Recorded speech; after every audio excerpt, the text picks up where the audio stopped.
Oh yeah, man. Street dances all over the world. Yeah. You know what you gotta do. Word. Yeah. Let's go.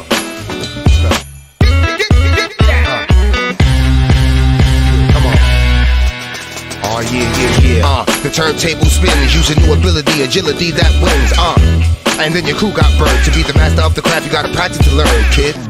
The street dancer breaks with 1990s and the 80s paved the way for the days. B-boys emulating the grace like 43s, crazy legs, dynamic breakers with shake. Let's dance to the beat of the drummer, that's funky. Way before the beat, this was bugging on Brass Monkey. Hip-hop, new cruises, Foxy, Angelada. In the boxy DJing was Africa Bambaataa. Brought back to the Bronx, Kool Herc the innovator. DJing sound systems, toasting in Jamaica. Got boasting, the host with the most, the money maker. Now I'm moving bricks, but I started out as a breaker.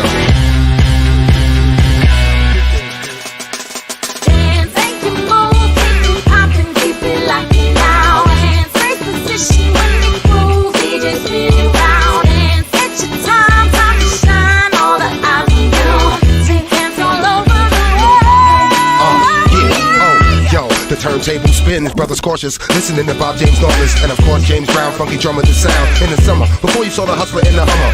Yeah, and a few years later Melly Mel changed up his gear and switched the game up. The gangs of New York ceased banging for beat, once the whole 5 girls break dancing up in the street. Yeah, the turntable spins, the DJ and MC coincide like twins. The crowd grins cause they know what they came to hear. It's important what you wear, uniform in the fresh gear. Hip-hop was visible and heard by many. A backdrop or a mural in the park with graffiti. Dancers, rappers, original, not phony men. Windbreaker jackets, knee pads on linoleum. Dance, make it move, keep it poppin', keep it locked down. Dance, first position, winning groove, DJ spin around. Dance, it's your time to shine, all the eyes on you. Street dance all over the world. Hey, yo, you catch a wreck on the floor. Hey, yo, you catch a wreck on the floor. Hey, yo, you catch a wreck on the floor. Hey, yo, you catch a wreck on the floor. Hey, yo, you catch a wreck on the floor. Hey, yo, you catch a wreck on the floor. Hey, yo, you catch a wreck on the floor. Hey, yo, you catch a wreck on the floor.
Good afternoon, everyone. I'm Robert from Jobs 180, and this is Jobs 180's Marketing Live.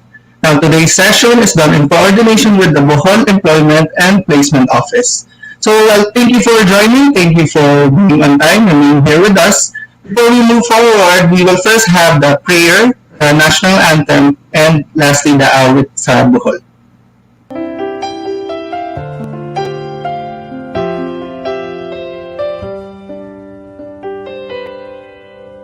A little boy of 13 was on his way to school. He heard a crowd of people laughing and he went to take a look. Thousands were listening to the stories of one man. He spoke with such wisdom, even the kids could understand. The hours passed so quickly, the day turned into night. Everyone was hungry, but there was no food in sight. The boy looked in his lunchbox at the little that he had. He wasn't sure what good it'd do.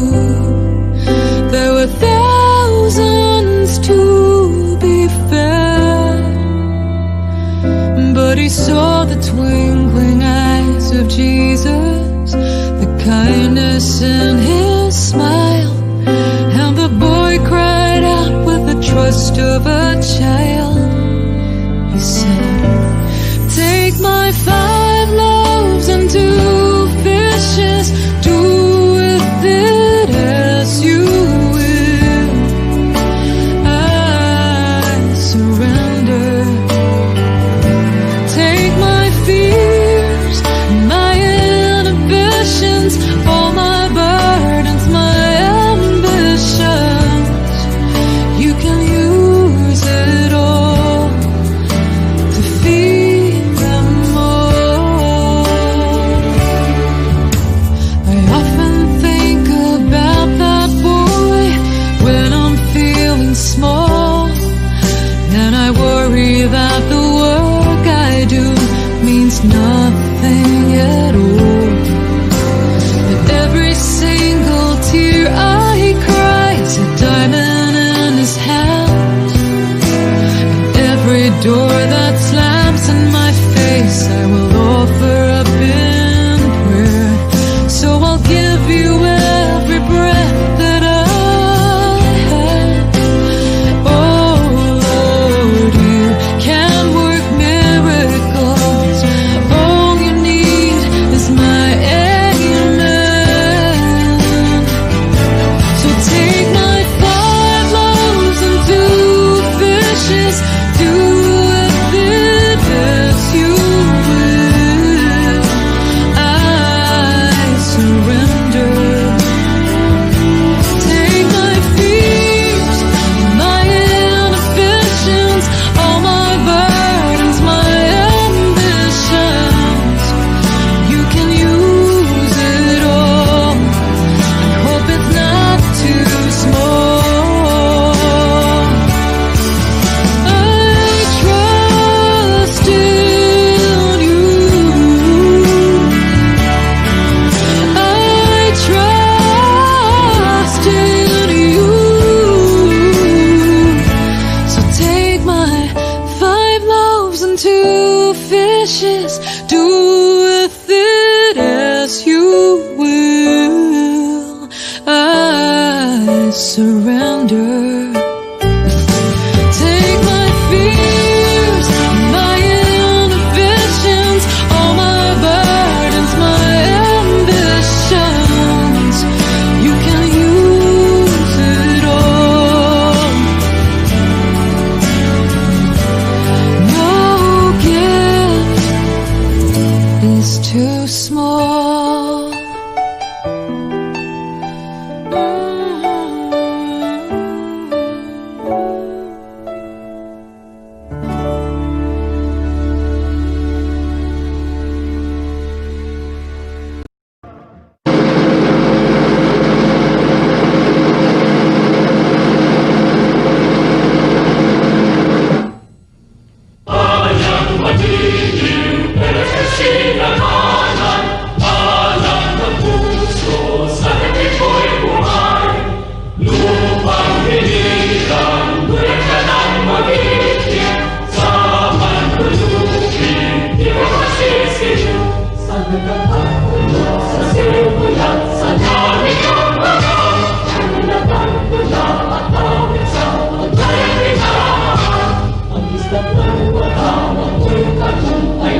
Okay, once again, thank you for coming. Thank you again to the Bohol Employment and Placement Office, or BEPO, for this session. We would just like to have someone from BEPO to give us the welcoming remarks to represent the office and to have us start the session. So to introduce her, she is the head of BEPO office and provincial PESA manager.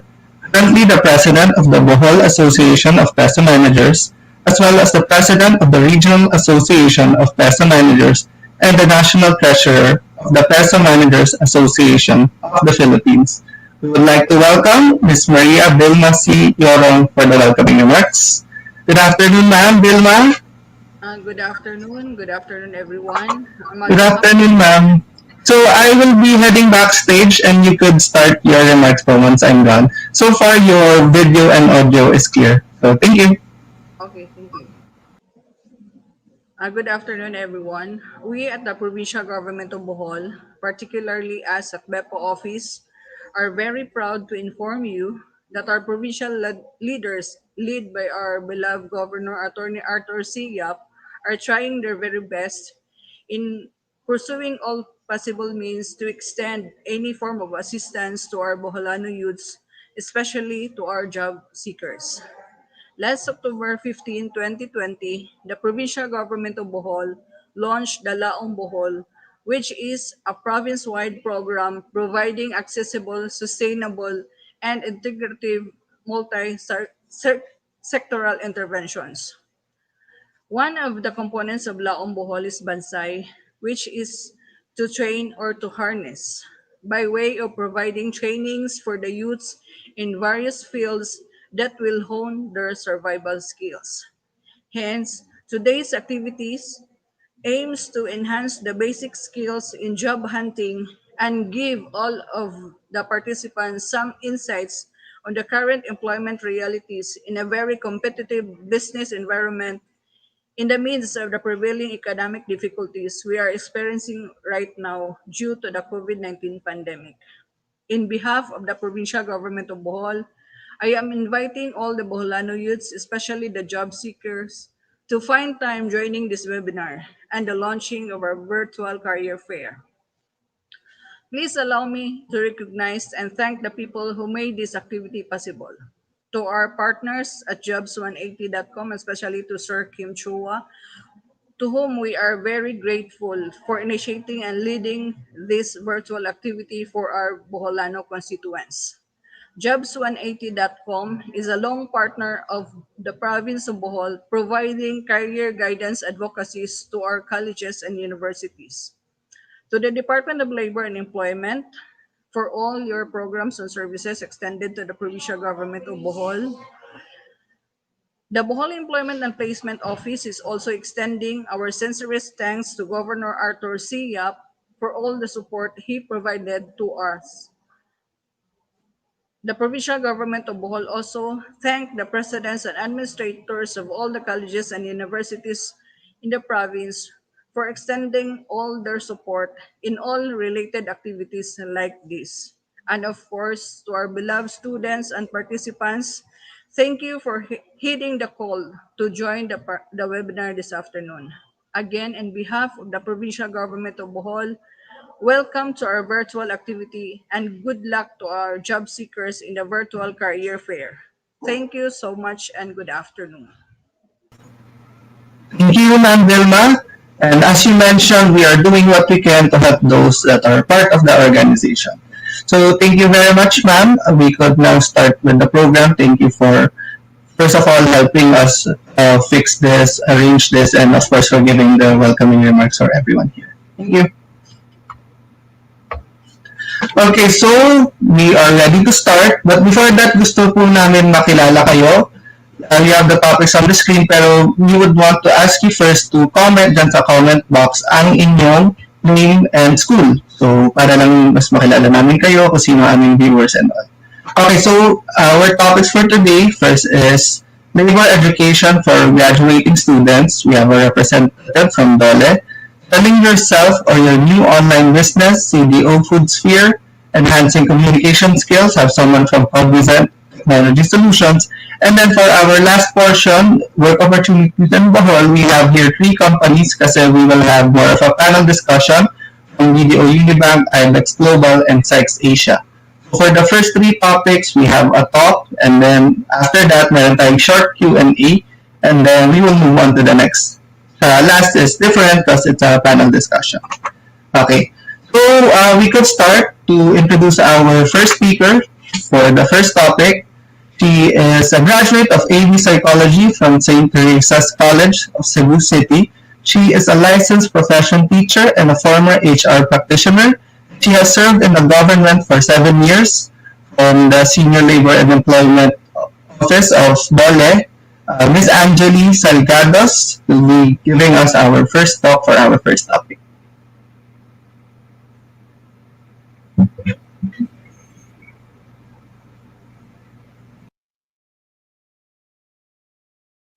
Good afternoon. I am Angeli T. Salgados, Senior Labor and Employment Officer of the Department of Labor and Employment. I welcome you all to the virtual labor education for graduating students. Since we have limited time, I will be focusing on the rights of employees. The Labor Code of the Philippines stands as the law governing employment practices and labor relations in the Philippines. General labor standards, on the other hand, refers to the minimum requirements prescribed by existing laws, rules, and regulations relating to wages, hours of work, allowances, and other monetary and welfare benefits, including those set by occupational safety and health standards. General labor standards include minimum wage, holiday pay, premium pay, overtime pay, night shift differential pay, service charges, service incentive leave, maternity leave, paternity leave, parental leave for solo parents, leave for victims of VAUSI, special leave for women, 13th month pay, separation pay, retirement pay, and social welfare benefits. To know more about these benefits, you may download the 2020 Handbook on Workers' Statutory Monetary Benefits. Let's start.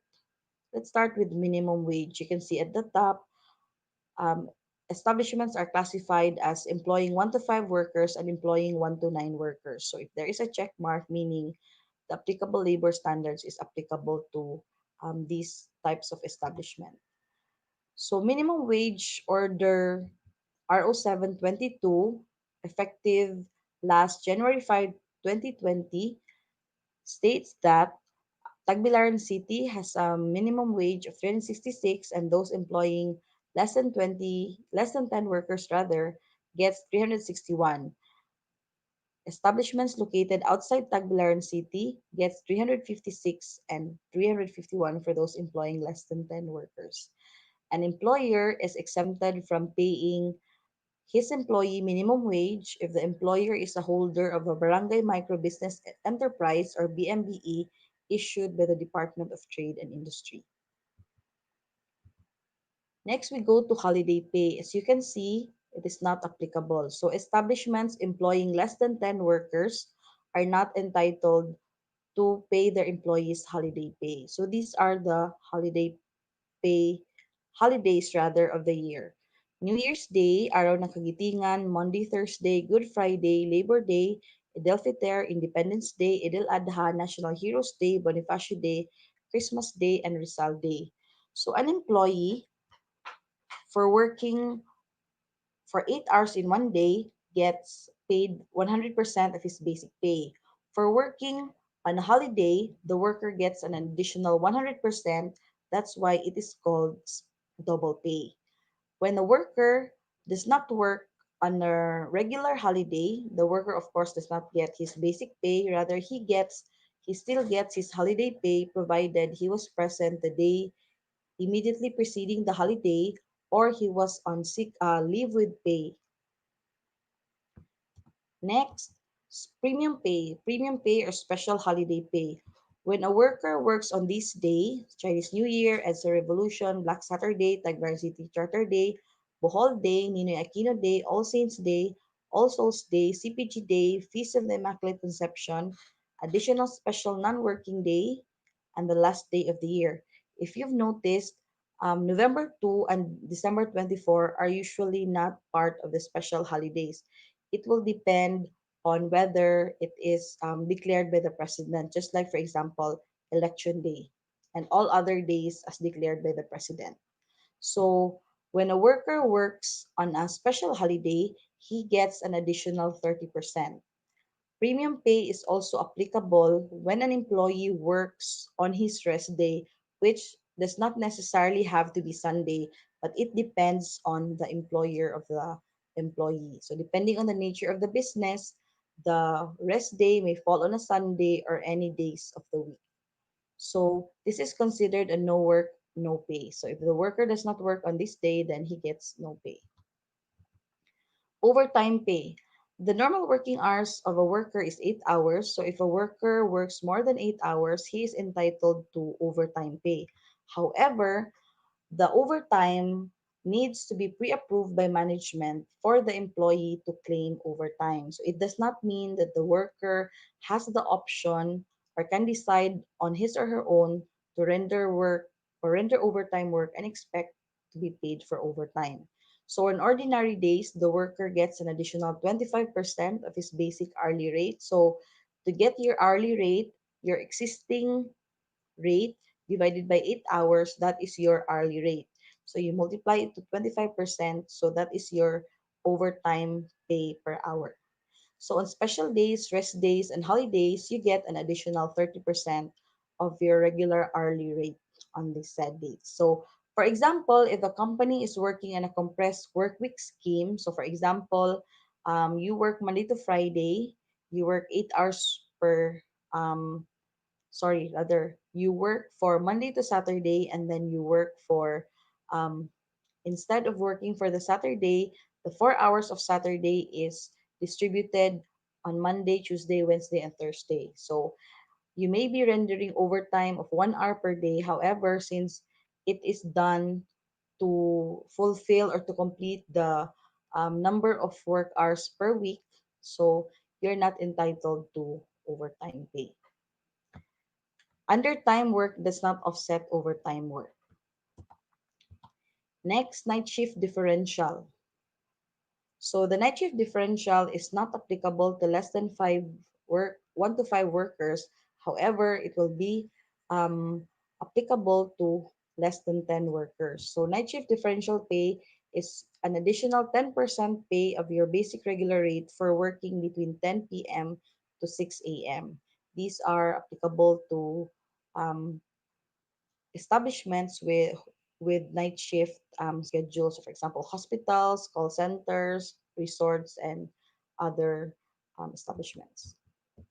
Service charges. So you will know when an establishment collects service charge because it is usually reflected in the receipt when you pay, and it is usually indicated in the menu. So when a hotel, restaurant, or similar establishment collects service charge, 100% of the service charge collected will be distributed to all covered employees. So this is applicable to everyone. Next is the service incentive leave. The service incentive leave is the 5-day leave with pay given to employees after working 1 year of or rendering 1 year of service.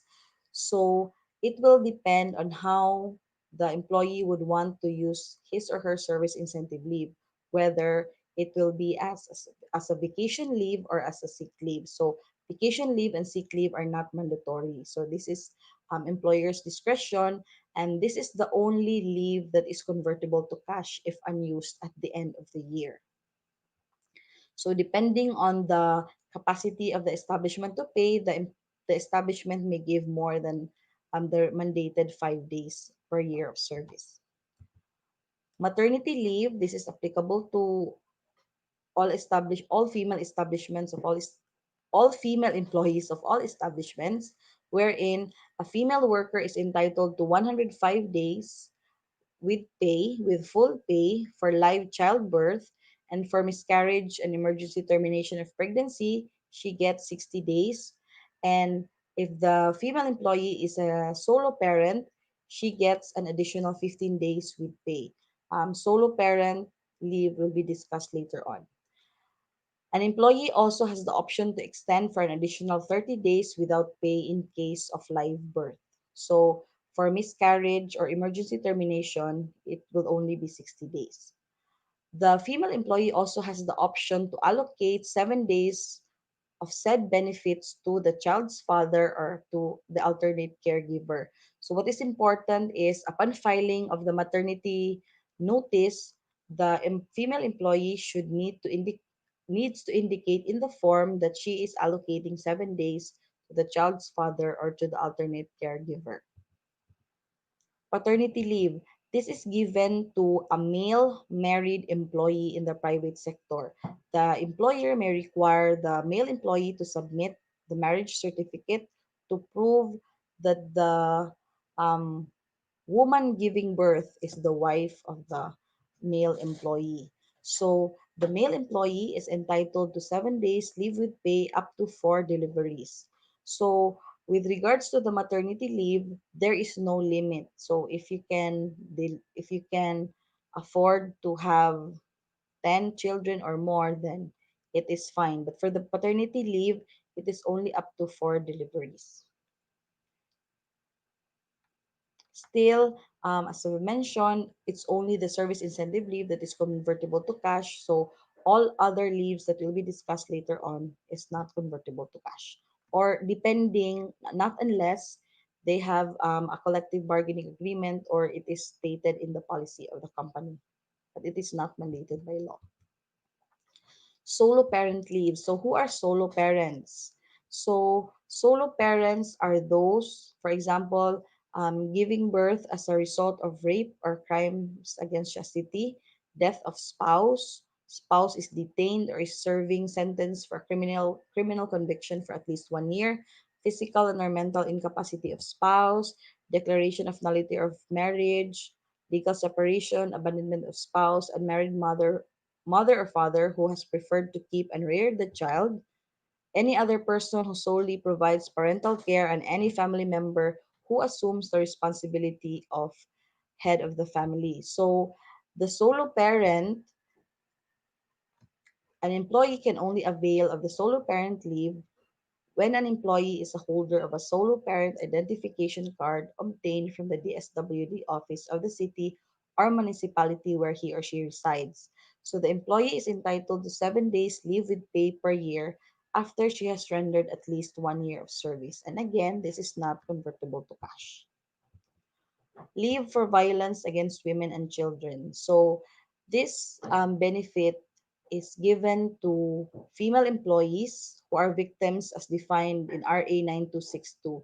So this is not to promote violence, but rather provide an employee leave with pay for her to attend to medical and legal concerns. So if the wife or the female employee decides to sue her husband rather, then she may use the leave to attend court hearings.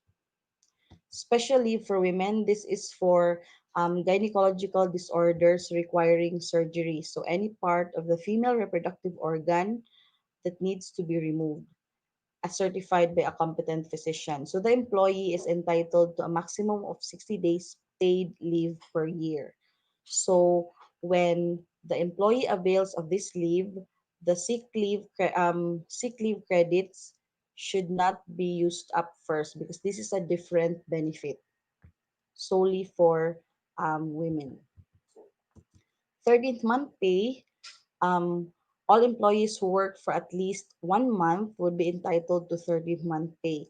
The 13th month pay should be given not later than December 24 of each year. So how is the 13th month pay computed? So your total basic salary divided by 12 months, that would be your 13th month pay, minus of course your lates and your absences. However, in this time of pandemic, there might be establishments who has been closed for like 3 to 6 months. So how are we going to compute for their 13th month pay? So for example, for this year, you were only able to work for 6 months. So your total basic pay earned for the whole 6 months divided by 12 months, that is your proportionate 13th month pay. Separation pay. Separation pay is only given to workers when they are terminated for authorized causes. When we say authorized cause, this refers to an economic circumstance not due to the employer's fault. So, for example, an employee is given half of their monthly pay times per year of service when they are retrenched to prevent losses, when the business is closed, when the worker is sick and is not curable within 6 months as certified by a competent public authority, and also for lack of service assignment of security guard for a continuous period of 6 months. 1 month pay per year of service for installation of employer of labor saving devices, redundancy, impossible reinstatement, and lack of service assignment of security guard by reason of age. So, for example, when you are terminated because you committed an offense, that is considered just cause. So, you are not entitled to receive any separation pay. Retirement pay. Retirement pay, the optional retirement in the Philippines is 60 years old and compulsory retirement is at 65. You can only be entitled to retirement pay if you have rendered at least 5 years of service in the company upon reaching 60 or 65 years old. So the computation for your retirement pay would be your daily rate times 22.5 days times number of years of service.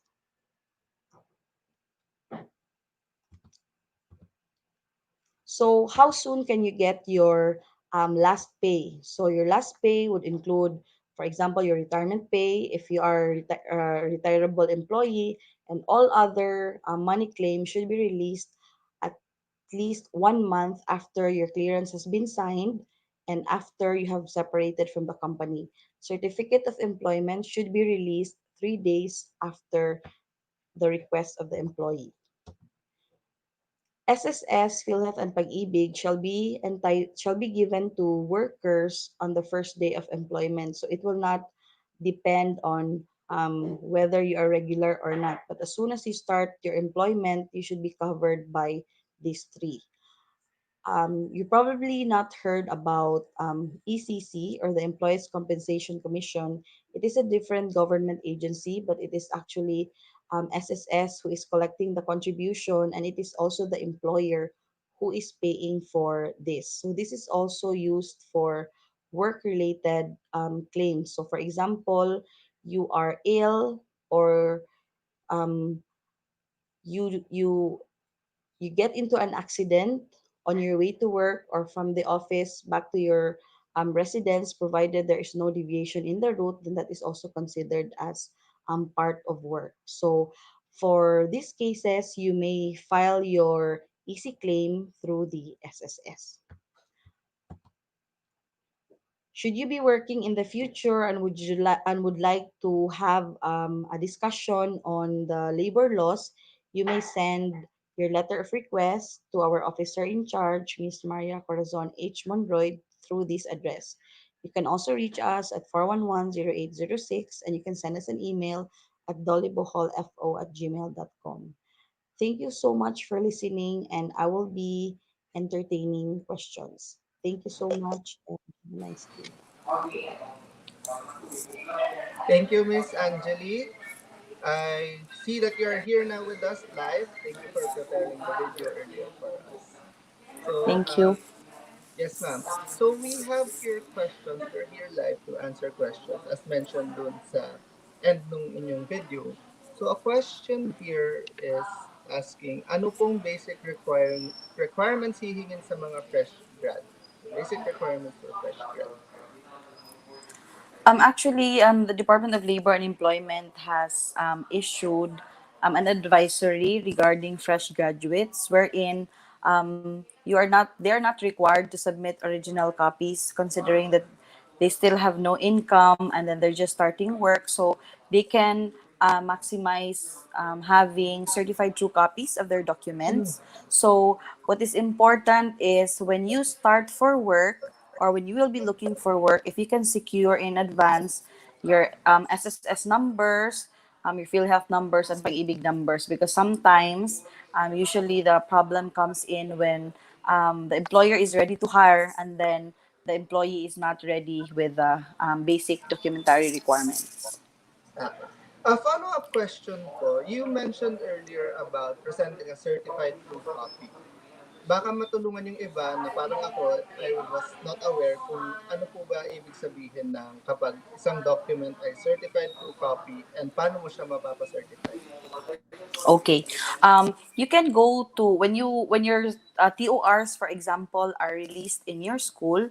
You may request or inquire from your schools if they provide certified true copies. Otherwise, you can bring the original copies of your records to any photocopying services, and then they can stamp your copies as certified true copy. But of course, there are also other business establishments or maybe government offices that would require that the issuing office of your document would at the same time be the certifier of your document. So you may inquire from your schools.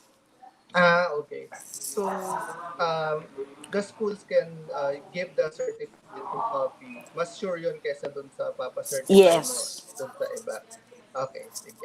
I hope that's clear sa ating mga viewers kasi ako when I was a fresh grad, hiningan ako niyan. I had no idea kung ano ibig sabihin doon. And They're actually lucky right now because they have this labor education for yes. graduating students. They are Mhm. better equipped before they embark in the journey of looking for work. Yes. Question po regarding yung sa ngayon, we have a different situation now than before. Let's say yung, I'm not sure kasi iba kung nakakakuha ng physical na diplomas nila, TOR, baka iba soft copy lang. Paano mapapa-certify naman yun?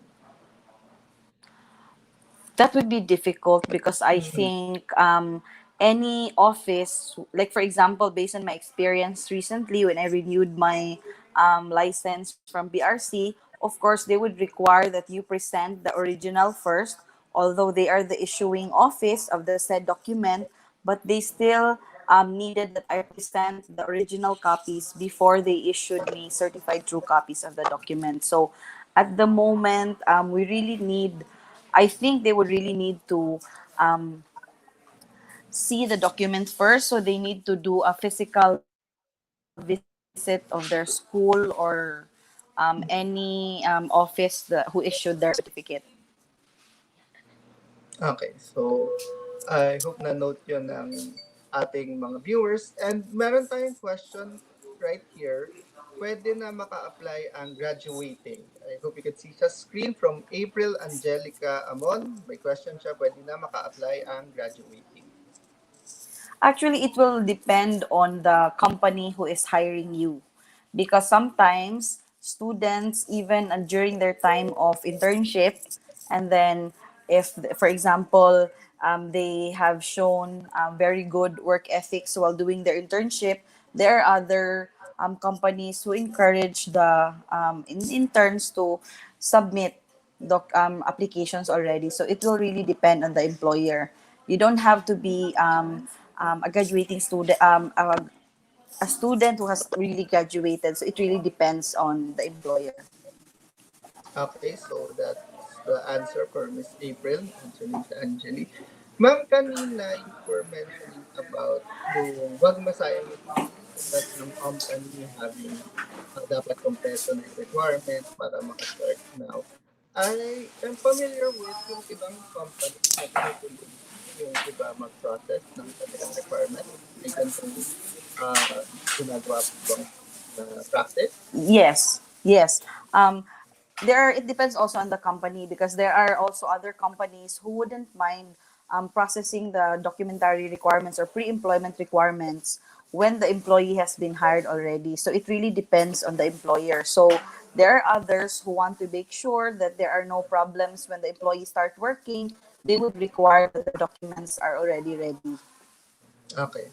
So for our viewers, best talaga is prepared na tayo. But if for whatever reason we had this difficulty, di natin magawa, there's a chance na ma-assist tayo ng company sabi nga ni Miss Angela.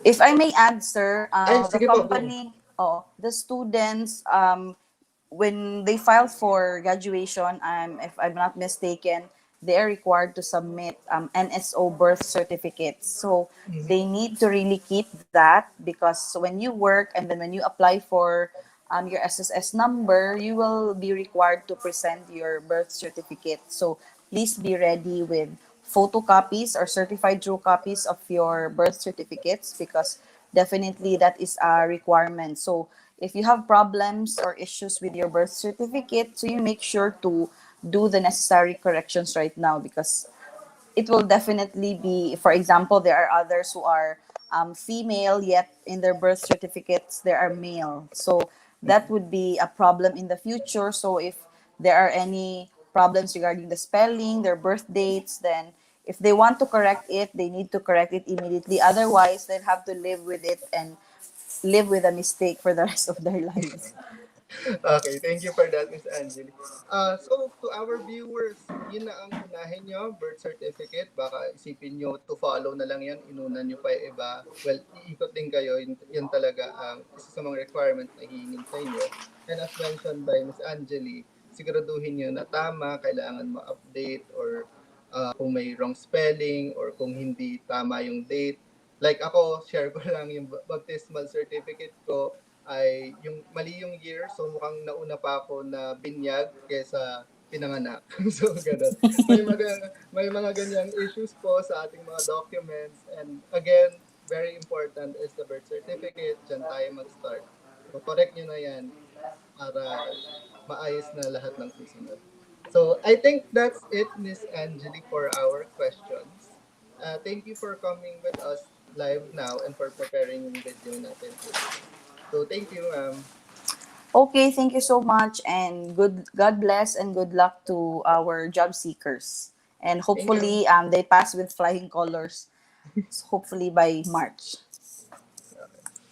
Okay. Thank you. So to our viewers, yan, pass with flying colors, hopefully by March. Yan, looking forward to that by March. Hopefully alam na natin na ang ating viewers ay some of you are passing with quote-unquote flying colors na. Sige, so we will move on. But before our next topic, I would like to share that in order for you to be able to apply, we prepared, or we made a tool, Jobs 180 made a tool called the Resume Link. It is useful para sa inyong mga gusto mag-apply. It has different advantages than your standard resume sa ating mga Word documents.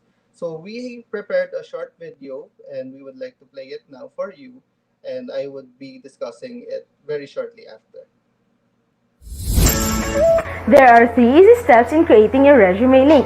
Let me show you how. Step 1. Register. Go to www.jobs180.com using any browser and click Register Now. Fill out all the information needed.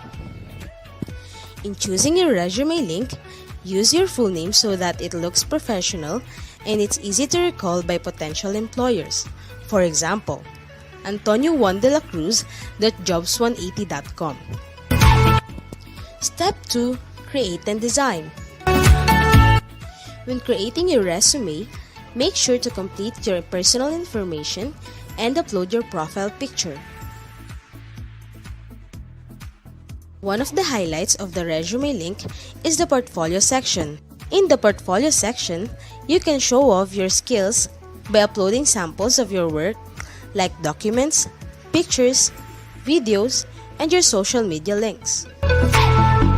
Your resume link also features different themes, and you can upload a cover photo. This is a combination of a cover letter and a social network cover photo. Here is an example. You can also download a copy of your resume link and print it.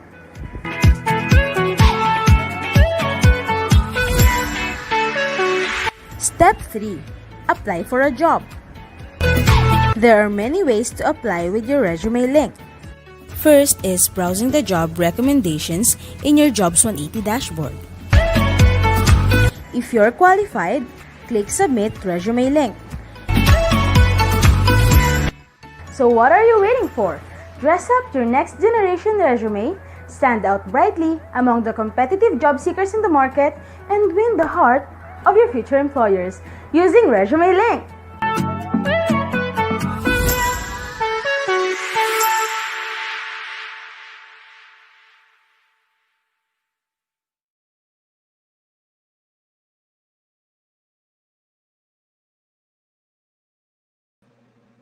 Okay, so once again, that is the resume link. And you could see that you would need to register, complete the info, and you could use this resume link to apply in different ways. So we would learn more about that later. But for now, let's move on to our next topic, which is selling yourself or your new online business. Our speaker has over a decade of HR experience specializing in recruitment across various industries. Currently, she's the recruitment section head of CDO Foodsphere Incorporated. She's responsible for developing and executing robust strategies and programs that would provide the organization with the most qualified talents. She graduated from De La Salle College of St. Benilde with a degree in BSBA Human Resource Management and also earned her MBA from Ateneo Graduate School of Business. Ladies and gentlemen, let's all welcome Ms. Sheena Abellera-De Jesus, Recruitment Head of CDO Foodsphere. Ms. Sheena, hello. Hi, good afternoon. Good afternoon. Nice to see you, Ms. Sheena. Hi, nice to see you as well. Yeah, so as usual, ang aming procedure is that we will leave the floor to you, exit ako, and then you will give your talk and come back ako for the short Q&A. Okay. Okay, Ay, thank sorry. you. Testing na po natin yung screen para hindi ako babalik in case na may issue. Okay, sure. No. While Ms. Sheena is sharing the screen, remind ko lang ang ating viewers that you could comment your name and school dyan sa comment box. And of course, ang questions na i-represent ko kay Ms. Sheena later. And right now, load ang presentation and full screen na lang. Still loading a bit. And there. Okay na? So, thank you, Ms. Sheena. You could Okay, start once nasa backstage na ako. okay. So, good afternoon. Thank you for having me, jobs180.com, and good afternoon to the students and fresh grads from different schools in Bohol. So, I hope everyone's doing well at this time, especially given that the virus is still present, unfortunately. Ayun, a lot of employers have shifted to digital hiring process, as well as businesses are now available on e-commerce or social media. For sure, you've noticed that businesses are really growing online. So as introduced earlier, I'll be talking about how to sell yourself as a candidate to prospective employers, and we'll also share some tips on how to sell your products online if you're more interested in having your own business instead of getting employed at this time. So to start, I'll go straight to the main differences of how we did hiring then and now. Ayun, as I only have a few minutes for the presentation. So for traditional recruitment, applicants tend to walk in to submit their resumes to their employers. So they would print CVs, several copies of their resumes, and hand it door to door to their target companies. In my experience, about 20 to 30% of successful hires came from the ones who walked in. So that's a few months or a few years back. So right now in digital recruitment, we're requiring applicants to submit their CVs through social media, website, or email.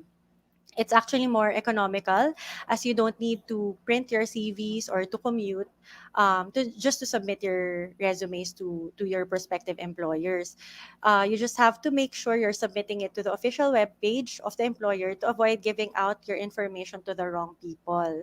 So number two, from pen and paper exams, now we're doing online exams. So in the past, we would give out questionnaire to the applicants. Usually it's in the office, and then we will time them in answering the questionnaire. But now we would send the link to the candidates and give them a deadline on when they should send it back to us. So from face-to-face interviews now to virtual interviews. So in the past, it would entail applicants several office visits for face-to-face interviews. Now, from initial interview to second level to final interview, we are now doing it online. So in the past, when we're hiring candidates in Visayas and Mindanao, because we have employees deployed nationwide, we would fly them to Manila, or our managers will fly there. So now we are doing it via Google Meet and or Zoom. So it's actually way more efficient, and we can actually save on cost. The primary goal for going digital currently is to keep both the employee and applicant safe, especially at this time. So we reduce physical exposure to avoid the possibility of spreading the virus. So we're constantly in touch also with our local government and DOLE to make sure to comply to the protocols that they set. So lastly, in traditional recruitment, we were doing on-ground job fair. Now we are doing online career fairs. So for sure you have experienced in the past wherein we would be inviting different companies to participate in your career fairs in school, ganyan, and then you will be submitting your CVs to them. But right now, what we do is that we do events like this, or online job fair. So currently, we are receiving several invites also from different universities, since they have shifted also to um, preparing or in coming up with online career events or career fairs. So, okay, let's now move on to tips on how to sell yourself to prospective employers. Okay, so I have 3 pointers. So, number one, develop a structured resume. So, make sure it's complete and concise. So, ensure that you write down complete information about your educational background, employment experience or OJT experience, significant extracurricular activities or trainings that are relevant to the position you're applying for. Um, it's better actually to list it through bullet points, as opposed to having a paragraph form, to avoid being too wordy and including information that are not necessary. So another channel actually for creating your resume is like what you have seen on the video a while ago. So Jobs 180 has a function called resume link, wherein you can create your profile and present yourself through words or images to connect better to your prospective employers. So these channels actually are being used by employers as sourcing channels. So if you don't have an account there yet, make sure to create one after this event. So yon. So for Jobs 180 resume link. Number two tip, our second tip is prepare for the interviews. So as mentioned a while ago, so interviews are being conducted online. So um, it's better to research about the company or the position you're applying for. So during the interview, it's important for us to know how interested you are in applying in our company. This is being manifested on how well you know about the company and the products or services where you're applying for. So just to give an example, we've experienced interviewing someone and them telling us that their favorite food is from a competitor's product, and that's an automatic minus point for the applicant. Ayan. So, under the preparing for interviews as well is answer questions using experience. So, instead of giving hypothetical answers like if that happens to me, I will do this or do that, give answers like I can relate that scenario to a project or an extracurricular activity I had in school, so we can assess better how you handle certain situations. Okay, next is provide honest answers. So recruiters are trained to detect if you're telling the truth or lying. So it's better to honestly answer questions. So this way we can also endorse you to a role that will fit you better. Okay, next is be presentable. I know most of us spend much time at home, so it's tempting to wear our pajamas or sando. But during your interview, please wear a blouse or a collared shirt. This is a way of telling the interviewer that you prepared for the meeting. This goes as well with your environment. So make sure to clean the area that can be seen in the video, as it gives out the impression or a good impression that you are organized. So, ayan. next is be on time. So make sure everything's working prior to the call to avoid delays. So basically, ways of selling yourself in the traditional and digital recruitment are the same except for the third bullet. So now you need to have a good working laptop or mobile phone to prepare for the interviews, especially the stable internet connection, as this affects your communication with the interviewers. Okay. So let's now proceed to some guidelines on how to sell your products online. So having an online business is a trending source of income nowadays. At this point, actually, given that everyone became chefs or cooks at home.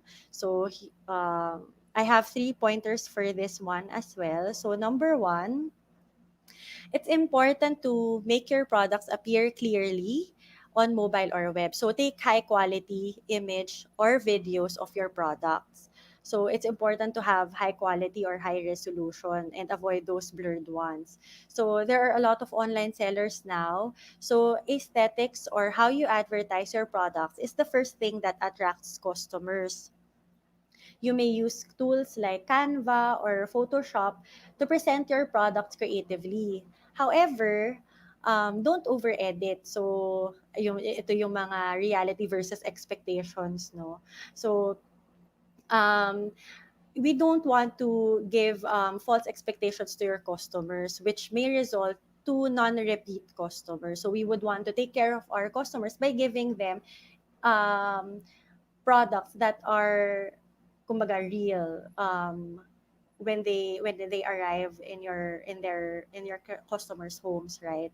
So number two, better to list down all instructions or write down complete information about price, options or menu, how to order, or shipping instructions. So because writing down these information will entail the customers to make a decision to purchase quickly or on which items to purchase quickly. So PM sent reply annoys potential customers rather. So ayun, so avoid doing the PM sent, ganyan.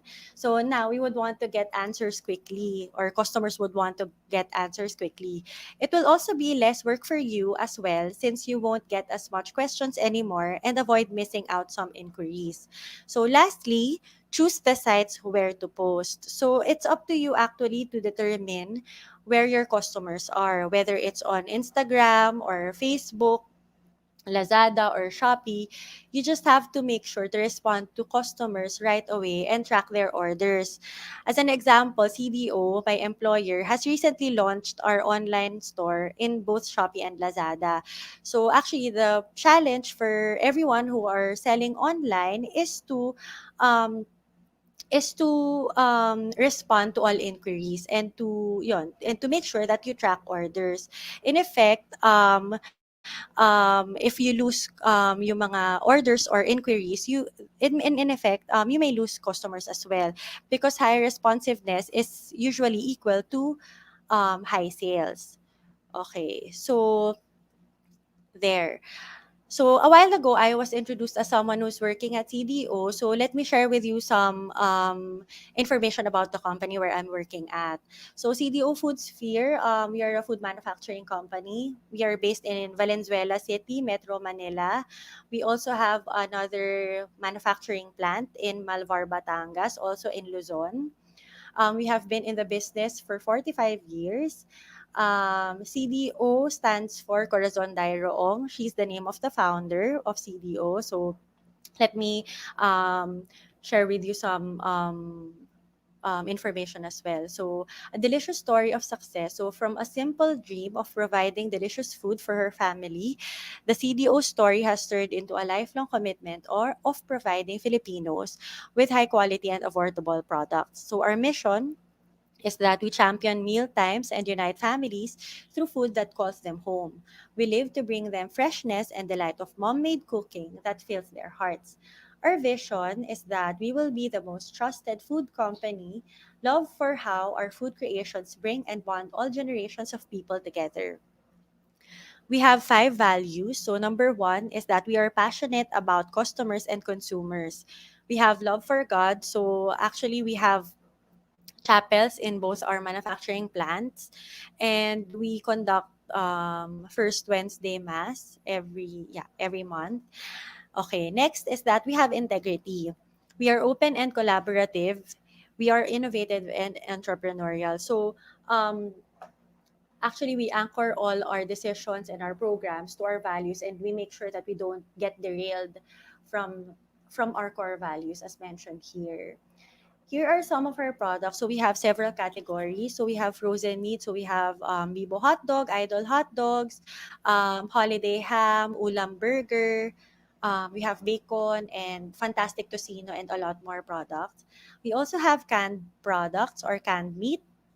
So we have Highlands corned beef, carne norte, we have meatloaf, San Marino tuna, bottled fish like Spanish sardines and tuna, and mackerel. Okay. And then we have dairy products like cheese. So if you saw the commercial about cheese with bacon, so that's our product as well. We have cheese balls, especially every December. And then sweet preserves like nata de coco and kaong.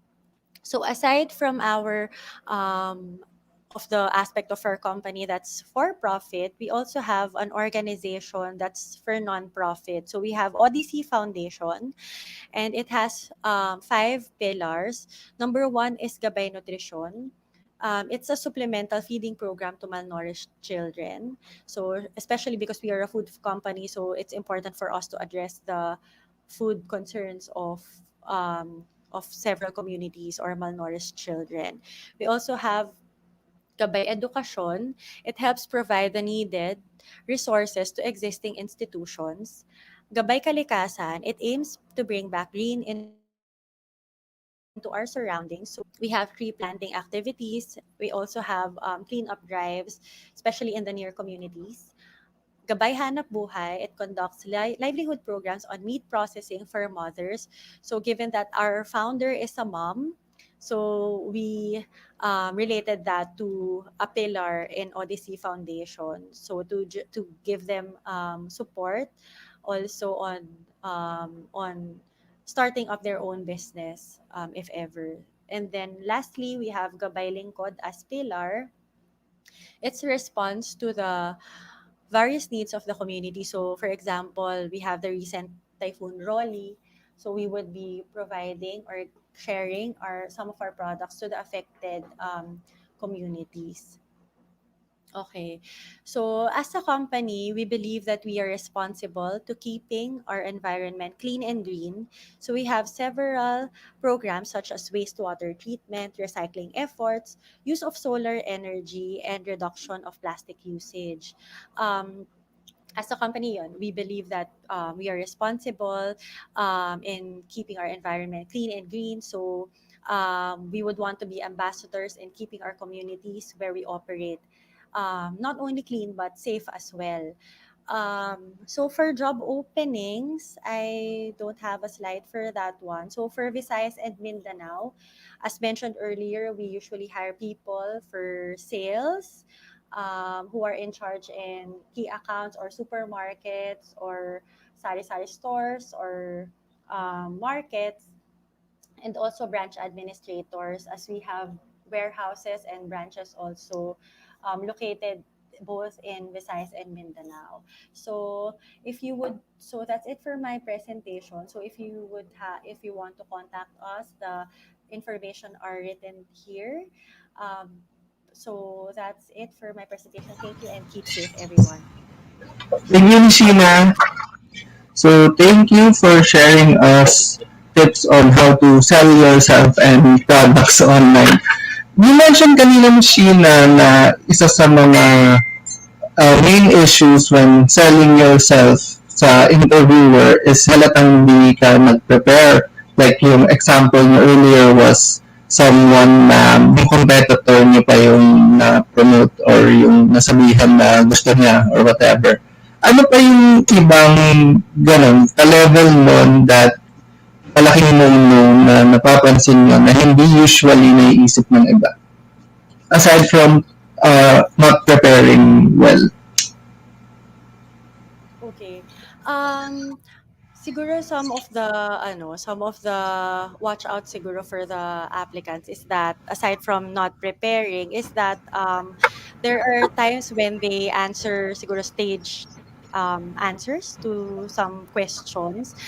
So as mentioned a while ago, it's better to remember your experiences in school or your experiences in as an OJT or during your first job or second job. It's better to remember your experiences and um, highlight some of your accomplishments or some of the things you've learned from school or from your past employers, and make sure to communicate those experiences or strengths to the potential employer. So instead of parang coming up with very kasi there are some sort of staged answers to certain questions. So it's better to come up with your experiential answers by remembering your experiences or learning from school and from your previous employers. Okay, thank you, Sheena. I'm sure ilang beses ka na nakarinig ng tell me something about yourself na sobrang praktisado na parang robot na sumagot. I am Robert Palomar. I live in ganyan, ganyan. My favorite is ganyan. Hindi, to our viewers, hindi yun ang relevant na hinihingi ng ating employer when we need to yun nga, sell yourself. We have here another question, and I think na-flash siya sa screen. But in the meantime, tanong ko na rin ni Sheena about yung sa selling online naman. So, I guess sorry, ito na pa. Unahin po natin to, Mr. Joel Flores. Ma'am, ask lang ko kaming mga second timer. Yan, second timer, pwede pa ba maka-apply o bumalik? So, I'm guessing first time hindi sila natanggap. Pwede pa ba mag-apply ulit? Yes, definitely you can reapply. I think every company naman is willing to accept applicants, no, apply or applicants who are reapplying. Of course, because there are times when you don't get hired just because there's no fit role for you at that time, but maybe minsan kasi it's about the timing as well eh. But maybe the second time you apply, there's a better fit for you in the organization where you are applying for. So it's about timing as well. So for me, it's okay, or I think for most employers, it's okay to reapply. Okay. Would you say na may plus points pa nga yung persistent na nag-a-apply, parang talagang gustong part ng CDO Foodsphere? Kasi yung iba, plus points na, oh, nafe-feel nila na talagang gusto maging part. Would you say na same yung experience nyo, ma'am? Yes, actually, to be honest, we had experiences na ganon. Even in the past employers where I was an employee then, no? Minsan may mga persistent applicants and then tapos sumasakto rin in terms of timing that we have an opportunity for that person. Um, Minsan masaya din silang or masarap din silang i-hire because yon of the persistence. Parang it shows also their attitude um, or how much they value the company in general because they keep on applying and applying. So we keep on seeing their CVs online or we keep on seeing their CVs in our database. So yeah, there's definitely a plus point in that. So, yun. I hope na-answer yung question and actually ma-encourage pa. Baka yung iba sabihin na baka makulitan pa sa inyo na mag-apply ulit, maybe same position. But again, according to Ms. Sheena, it's all about timing then. And again, maganda rin makita ang persistence nyo. Follow-up question na rin regarding that, Ms. Sheena, yung sa pagpapakita ni applicant na they are really interested sa being part of the company. Ano yung mga nagpa-follow up? Anong ma-advise nyo dun sa gusto mag-follow up about the status of their application? Okay, it's twofold actually. So number one, be patient because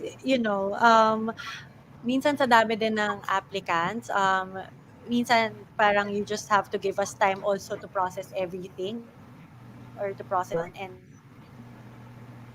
get for the employer side naman. especially for those who are asking or who are sending their inquiries online, of course they should be answered naman on the other hand. So syempre, since they have given the effort to submit their CVs online, or for example they have been interviewed us already, Mm. I think it's just right for them to receive feedback as well on the status of their application. So the employer should be responding to the inquiry while the applicant is patiently waiting for the answer. But of course, it shouldn't entail much time naman. So kumbaga, dapat masagot maybe not right away, but maybe a few days Mm. to a week for the Ah, response. Yun.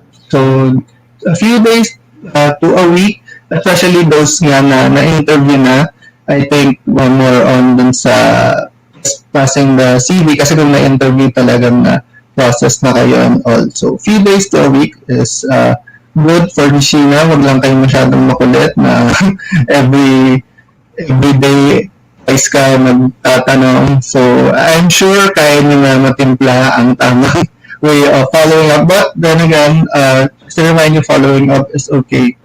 And yun nga, as shared by Sheena, a few days a week after maybe your interview would be a good time to ask. And again, it would show that interested kayo maging part of the company na rin, which is always a plus point. Yun nga, sa pag-sell ng sarili nyo. Okay, so I was mentioning kanina ni Sheena about yung sa pag-sell naman online. So, nagpakita kayo ng ibang tips like yung pag-picture ng product ng maayos, yung mga yan, flat lay kayo, lagyan yung halaman na kasama sa, lagyan yung succulent, yan, mga common tips. So, sa ano naman ang nakikita yung usual problem when it comes to selling online? Aside from napapamukhang attractive ang kanyang mga product. I think I think from seller's perspective, I think yung hindi pagbibigay ng complete information to the customer. Mm. Sometimes when the information available online is not complete, there are, of course, definitely the customers or will be asking questions, no, to the sellers, and there are times na it takes time for the sellers to respond, or baka lang din the tendency or the risk of them not being able to track the questions or inquiries, that may result to parang to a lost customer, 'di ba? Kumbaga, parang nawala na yung interest niya, maybe because Mm. ang tagal ng reply, and siyempre we always have to remember that the competition online is very high, especially nowadays, no? So ayun, I think based on experience, and because our products are also available online, it's better to really give all information. Minsan kahit ingredients nung binebenta mo, if that's food, ganyan, better if you indicate it as well, or if you include that as well in your ad or post, 'di ba, ganyan. So, to avoid na sana yung mga next questions, ganyan, and if, for example, you lose track of the questions, and then you will lose the potential customer as well. So, it's better to provide information na rin talaga. Okay, so thank you, Sheena. To our viewers, as mentioned, well, we have to take into account na marami tayong competition now, and plus points talaga kapag mas maaga tayo nakakasagot and mas maaga matapos yung transaction. Yung iba kasi, isipin nyo, put yourself sa itong example na to, may product ang gusto, marami nagbebenta, and then yung unang sumagot, siya yung unang ma-entertain, versus yung sa iba. So, yun. If complete info, mas mapapabilis, mas likely kayo unang kausapin. Ms. Sheena, we have here one last question. We will flash it sa screen ulit. Here. Miss Jenny Lynn Silos, it's a must po ba na ilagay ang position na dapat applyan or any position po? Okay. Actually, it depends on on the applicant's talaga kumbaga preference. Kasi yung iba na applicants, gustong-gusto talaga nila, for example, marketing. So, it's better for you to indicate marketing if you're not really willing to apply for any position. But for some, um, kahit ano talaga na position, okay lang sa kanila. They're very flexible. And wala naman masama do'n. So, it's basically, it depends really on the preference of the applicant, eh. Um, Given your kumbaga allowance on your career, ganyan na, "Hindi, gusto ko talaga ito," or versus someone na, "Any position talaga is okay for me." So, depends on what you want, depends on yun, your preference. So, ang important there is be honest kung ano yung gusto mo din. Because in the long run, the employers would want to hire someone who will stay in that position for a long time. So, siguro make sure to assess yourself kung anong gusto mo or what you prefer, and then write it down dun sa resume mo. Okay, thank you, Sheena. I think nasagot naman ang question ng ating audience earlier. Unfortunately, this ends our Q&A, Ms. Sheena. Thank you for taking the time and then for answering all our questions here. As mentioned kanina by Ms. Sheena, para doon sa interested to see ang kanilang job openings, you can go to jobs180.com/cdo. You can also see more info about the company doon. So thank you, Ms. Sheena. Hope to have you with us again soon sa ating future webinars. Thank you very much. Bye-bye. Okay, so as mentioned, singit ko na rin. So, meron tayong future webinars. Pwede kayo sumama doon at any time. So, I will now go to our third topic. Move on na tayo sa third topic natin and our third speaker to introduce her. She's been with Cognizant for 6 years. Prior to Cognizant was a training, quality, recruitment, and performance consultant for various BPOs in the country, an HR learning and performance manager for a financial company, and training lead for the financial and technical business units of Abellera International. Let's all welcome Ms. Janet Lee-Jodloman, Deputy General Manager for Training, Cognizant Technology Solutions. Good afternoon, Ms. Janet. Good afternoon. Can you Good hear me? afternoon, Ms. Janet. Thank you for being with us again. I know ilang beses na kayo naging part ng aming webinar. So I'm sure alam niyo na yung usual practice namin that we will have a short Q&A after your presentation. And test lang po natin ang inyong screen before I leave punta kang backstage. Testing muna natin ang ating screen. Okay. Okay, I need to share first. Hold on. Okay. Take your time, ma'am. While Miss Janet is sharing her screen, remind ko lang ang ating viewers, comment your name and school, and then stay tuned. I will make an announcement again regarding sa ating future webinars which you may attend.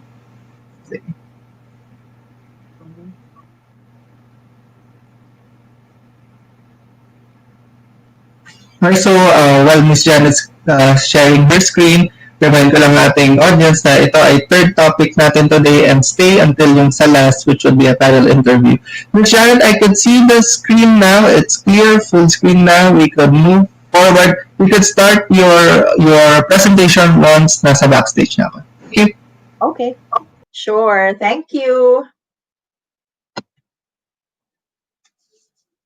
Let me know when you're ready. Anyway. Okay. So I hope you guys can hear me. Good afternoon, everyone. Good afternoon, Bohol. I hope you guys are safe from the storm. Sana walang masyadong nasalanta. Okay? And I hope everyone's really just safe. But anyway, my name is Janet, and as your host mentioned, I am from Cognizant, and I am the Deputy General Manager for Academy, which is the training arm of Cognizant. And today, I'm going to talk to you about improving your communication skills.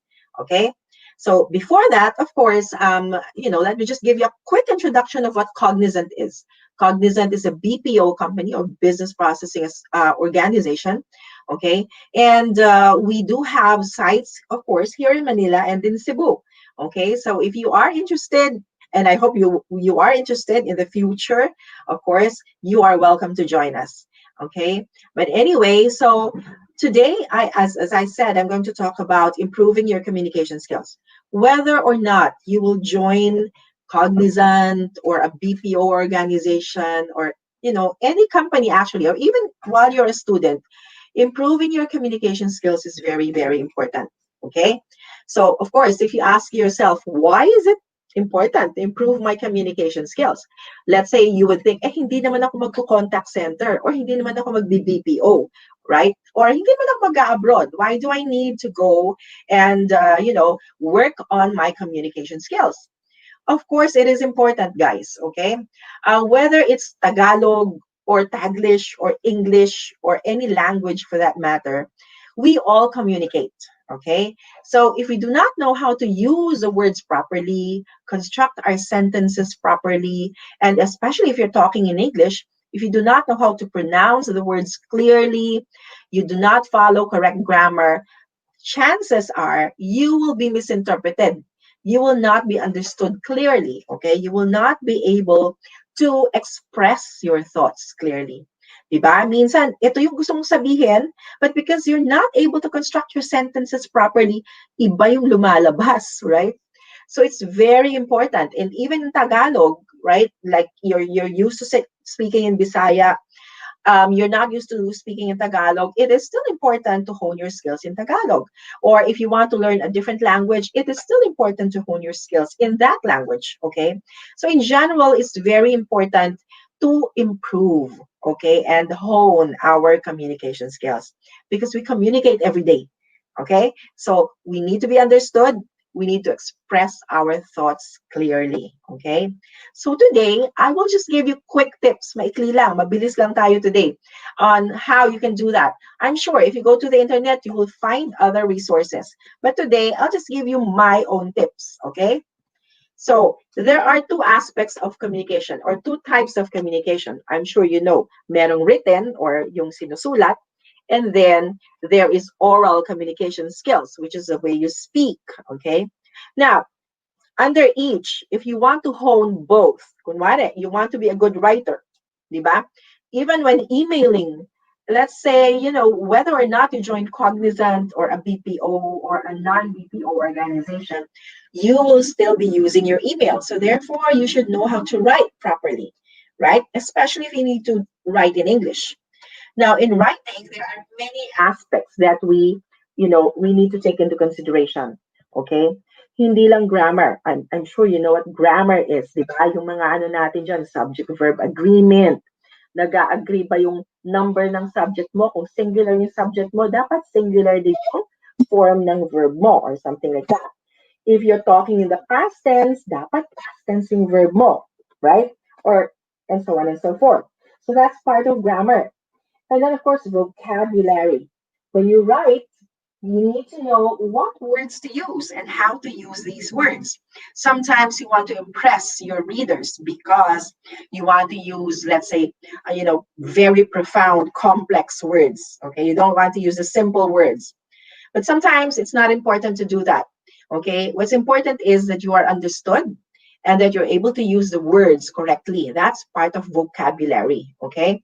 We'll talk about how to hone these things later on. But I'm just talking to you about ano ba yung under communication skills. So what do I need to hone, diba? Syntax, of course, has a lot to do with how you use the words in a sentence, how you form your sentences. Tama ba yung pag-arrange ng sentence mo?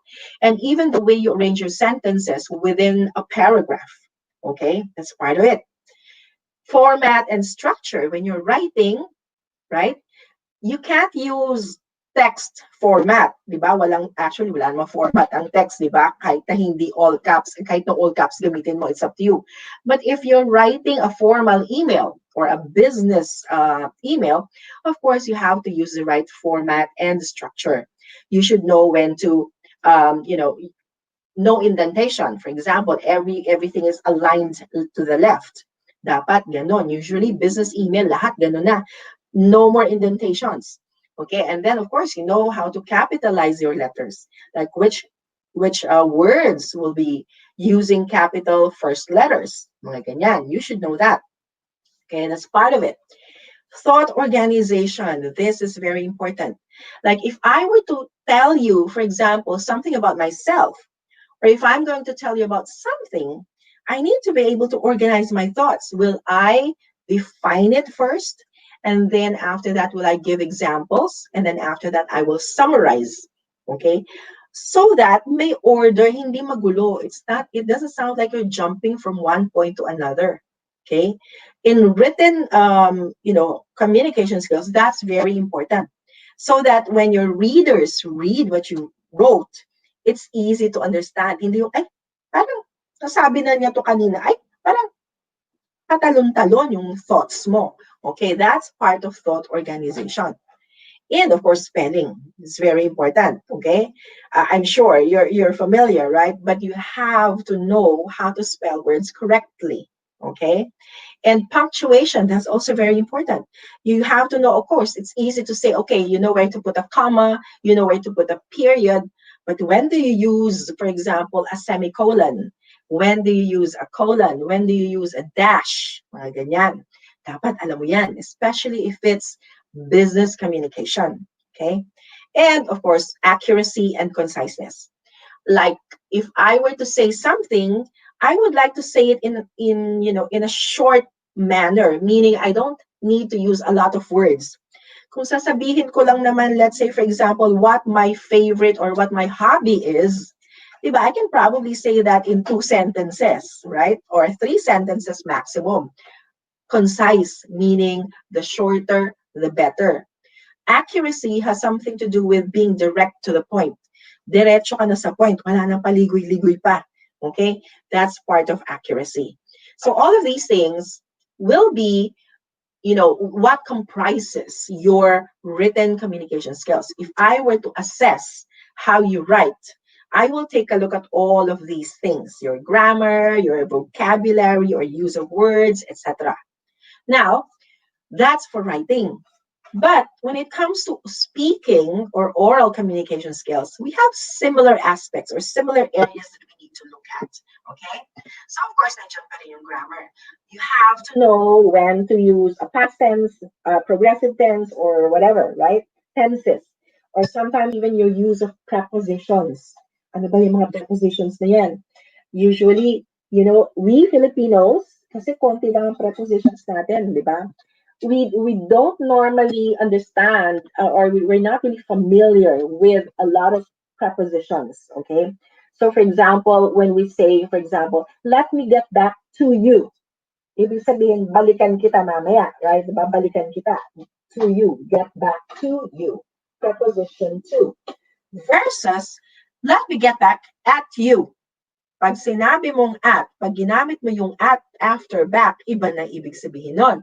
It's like, babalikan kita, lagot ka sa akin, right? Or something like that. That's what it means. So see the importance of the use of prepositions, okay? When speaking, it's very important because you cannot take it back anymore. Diba? Pag nasabi mo na, pwedeng, usually, you can correct yourself, of course. No, sorry, you can do that. Oh, sorry, I meant this. That's fine. In writing, it's easy because you can read it back and then delete, edit, etc. before you submit. But in speaking, especially if in a situation like this, diba, you have a live audience, usually it's very difficult. You have to make sure that you don't make a lot of mistakes. As much as possible, no mistakes, diba? Okay, syntax, same thing. How you order your sentences, your words in a sentence, how you organize your sentences as well. Structure and organization, pareho rin. But this time, of course, because hindi na siya written, wala na siyang spelling and punctuation, when speaking, what's important is your pronunciation, okay? Now, we as Filipinos, most Filipinos know how to speak English. But the problem is we don't really pronounce some words correctly. Diba? We have what we call Filipinoism. Meron tayong mga nuances or ways where tayo lang ang ganun. Filipino lang yung kaya ang tawag Filipinoism. The way we pronounce things, the way we pronounce words rather, the way we use words, okay? It's different. So if you really want to sound like you know how to speak proper English, you have to watch out and take a look at your pronunciation. Okay, so we'll talk about that later. Tone and delivery is very important. Sometimes I would interpret tone as the thing, right? How do you sound? That's your tone. Do you sound pleasant? Do you sound confident? Do you sound sarcastic? Okay, so that's part of tone. Okay, and delivery, of course, right? Accuracy and conciseness, the same thing, di ba? The shorter, the better.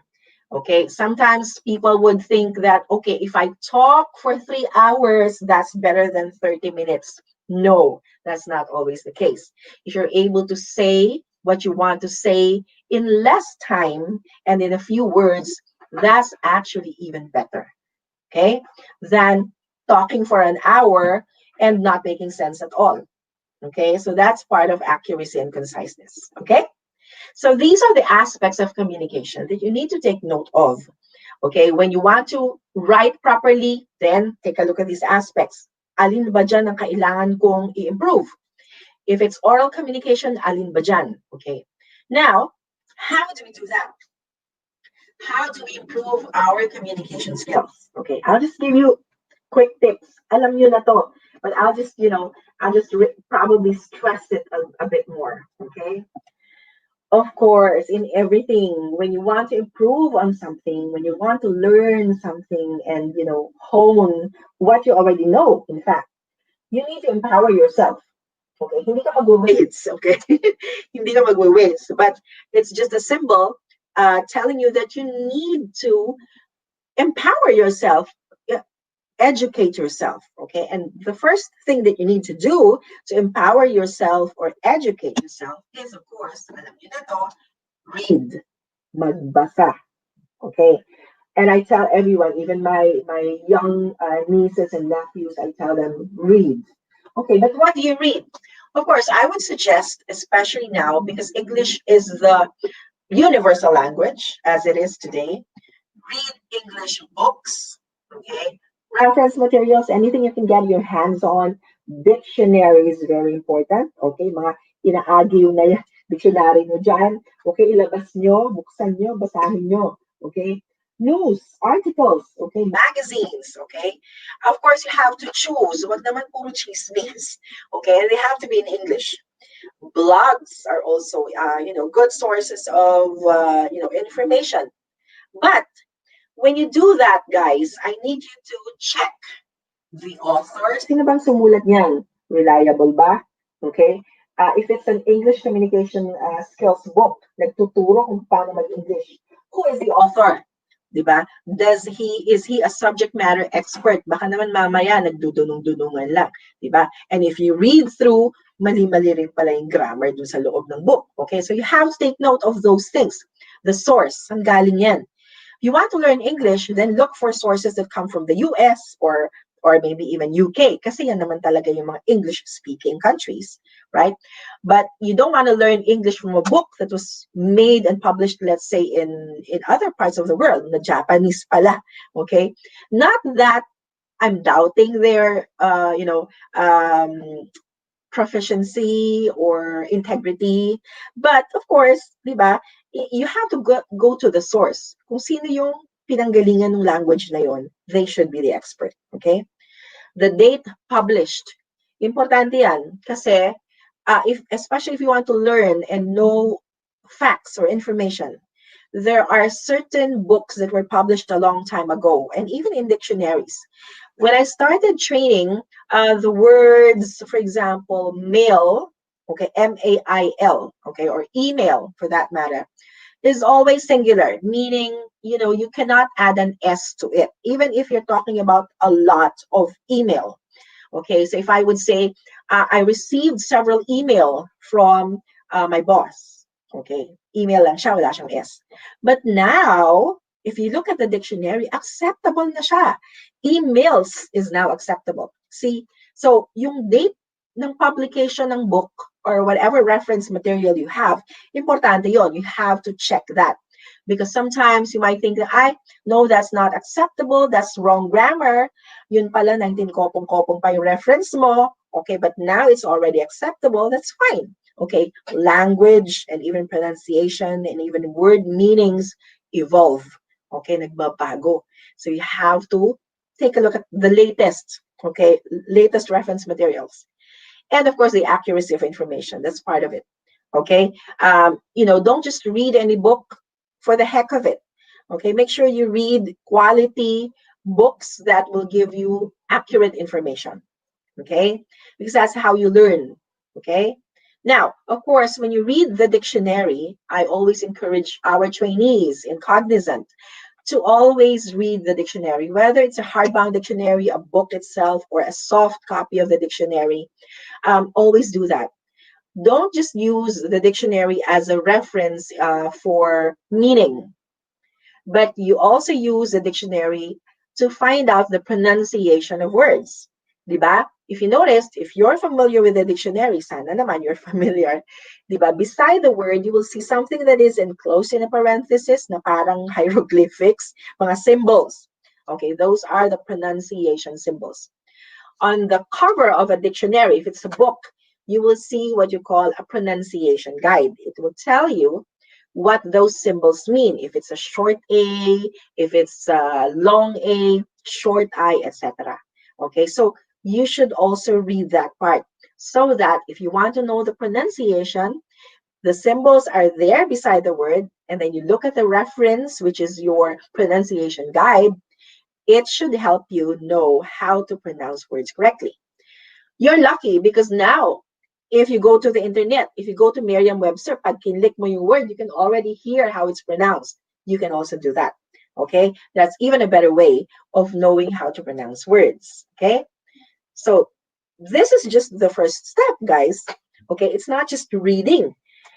Some people learn through sight. Yung nakikita nila, yun, na-absorb nila, nagagaya nila, nagagawa nila. But other people will have a different way of learning. Okay? So, another tip is that I would suggest that you watch and listen. Okay? So, what do you watch?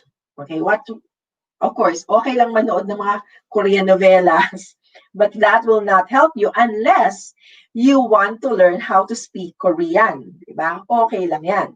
But today we're talking about how to hone your English communication skills. So, of course, you watch English movies or TV shows, okay? Documentaries will be a good source also. News, okay, mga CNN or mga, ano ba, BBC, yung mga ganyan, okay? So it's better to watch mga foreign, American, or British news agencies because they really speak English, okay, and correct English, I would suppose. And vlogs. Vlogs, although careful lang din, there are people who vlog but are not necessarily good communicators in English, meaning they can speak English but they don't necessarily have to have correct grammar or pronunciation. Okay, so again, be careful. Don't just watch any vlog. Okay, if you want to learn how to communicate in English, listen and look for people who really speak English well. Okay. Now, of course, you don't just watch, you listen, diba? Of course, when you're watching, you're listening at the same time. But let's say you don't like to watch movies anymore or mga documentaries, you can always listen to podcasts. You can listen to educational materials. And you can also listen to songs. I have a friend who is from Malaysia, and he actually put up a language training center in Malaysia.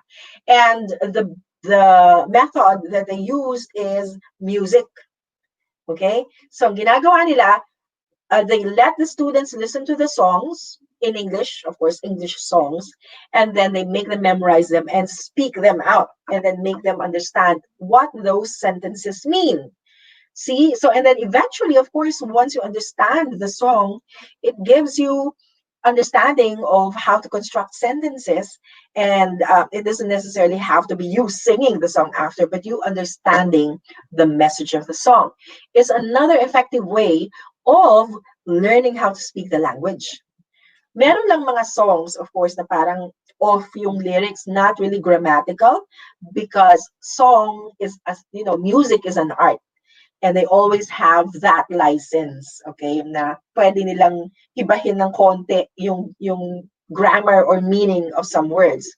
But nevertheless, it's still a very good source of English learning. Okay, you can use songs to do that. Okay, makinig ng songs, gayahin. Okay, now one important thing is many people will tell you manood, makinig, but that's not just it. Okay, hindi lang basta manonood, hindi lang basta makikinig. Okay, you need to know what. Let's say, for example, if you're watching a movie, and you need to ask yourself, ano ba yung sinabi niya? What sentence was given? What word was used? Okay? What was the meaning of that sentence? Ask yourself, hindi lang basta nakikinig, you have to understand. And of course, the how. Paano niya ginamit yung word na yun? Or paano niya pinronounce yung word na yun? Okay? Because that's very important. Okay, sometimes we don't pay attention, right? So, especially if we're watching a movie, we don't pay attention to how they speak. Most of the time, it's really just us absorbing the story, right? Looking at how the actors act. That's it, which is fine. Okay. But if you're watching something to learn how to speak the language or a language for that matter, then focus on the what is being said, how they're being said, what words are used to mean what, things like that. Okay? So let me give you an example. What happens if nanonood ka lang at nakikinig ka lang without really understanding and deciphering, yung hinihimay mo yung what's and how's? Okay? Ito yung very common Filipino errors. Okay? Errors that we Filipinos make. I'm sure, alam niyo to, di ba? Konti lang yung nilagay ko dyan, pero madami yan. Sobrang dami. Minsan, nag-cringe ako pag naririnig ko yung iba. Okay? But this is very common. Di ba? We hear people say, oh, this is a blessing in the sky. Okay? Blessing in the sky. Okay? But it's actually an idiomatic expression. Okay? I think in Tagalog, that's salawikain, if I'm not mistaken. But anyway, an idiomatic expression is a complete phrase that means one thing. Okay, if you look at the elements or the words in the phrase, parang hindi siya nagme-make sense, di ba? But that phrase means something. So the correct idiomatic expression is blessing in disguise. I'll show that later. Hindi siya blessing in the sky. Sounds like lang yun. Okay? Okay, another one. I always hear people, or not just hear, but I see people write it this way. I feel relaxed. Walang ED. And then sometimes you should be ashamed of yourself. Wala ring D. Dapat meron. Dapat I feel relaxed. May D. I should be ashamed, or you should be ashamed of yourself. May D yan sa huli. Hindi yan pwedeng wala. Otherwise, mali. Okay? And ito pa. A lot of people confuse the use of the words confident and confidence. Okay? I hear people say, I need to speak with confident. Oh, may confident ka nga, pero mali naman yung paggamit mo ng word na confident. Okay? And some people would say, I am not confident. Okay? So there, mali din. Okay? But you hear these words all the time. Okay, and you probably watch several movies that will use the same expressions, and yet, mali pa rin. Bakit? Diba? And this is something that I think this is one of my pet peeves. Okay, in other words, pet peeve, pagka talagang, nag-cringe ako pag naririnig ko. Okay? Taglish na nga. Combination of Tagalog and English, mali pa rin. Okay, I always hear a lot of people say, ano ba yan? Nakaka-boring naman, or nakaka-boring naman yung palabas. And sometimes people would say, naboboring ako. Please don't do that. Okay, let me show you. Okay, let's start with the first sentence. As I said, it's not blessing in the sky. It's blessing in disguise. Nakatago or nakakuble na blessing. Hindi obvious. Okay? Nakadisguise. Pero blessing pala. Okay? I feel relaxed with a D or an ED. You should be ashamed of yourself. Okay? And then you say, I need to speak with confidence. Confidence is the word. I mean, the noun. Okay. So you're using it as a noun. I need to speak with confidence, or I need confidence. And then if you're going to describe yourself and use it as an adjective, then you are confident or you are not confident. Okay. Then it's confident, hindi na confidence. Confidence yung noun, but the adjective to describe something is confident. He is a confident speaker. Okay, dinidescribe mo yung speaker, confident. Okay, pero kung anong meron ka, it's a noun, then it's called confidence. Okay, now, the word bore, that is a root word. Okay, B-O-R-E, that's a root word. Okay, so kunwari, you want to describe something as boring, okay, from the root word bore, nagiging boring siya because it's used to describe something. Okay, and then let's say if you yourself, ikaw yung nabore, right, you use it as a verb, di ba? So, I was bored, I am bored, I will be bored, or something like that. Okay, now, if you're going to use it in Tagalog, Taglish siya. Okay, usually, pag nilalagyan natin ng mga nakaka, okay? For example, if I use a different term, for example, nakakainip or what's another term? Well, I don't want to use nakaka-proud kasi nagka-cringe din ako doon sa word na yun. Okay? For example, kung in Tagalog, nakakapagod, di ba? The root word is pagod, okay? Kung napapagod ka, okay, it will be redundant to say napapagod, right? Or nakakapagod. Because if you say nakaka-boring, it becomes nakakapagod. Ganun yung nagiging dating niya. Because na, boring pa. Okay? So dapat, after the nakaka, yung root word lang. Diba? Nakakainip, nakakatawa. It's not nakakatawa. Right? So parang ganun yung logic. Okay? Nabobore na ako. That's correct. Instead of naboboring na ako. Okay? Unless ikaw yung boring. Okay?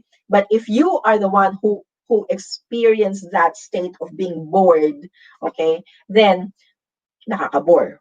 Okay? So, why am I saying this? Because earlier on I said, when you watch and you listen, you need to understand. Okay? Kasi minsan napapakinggan na naman natin siya palagi, and yet, hindi natin nagagamit ng tama. Because we do not listen with intention. Okay?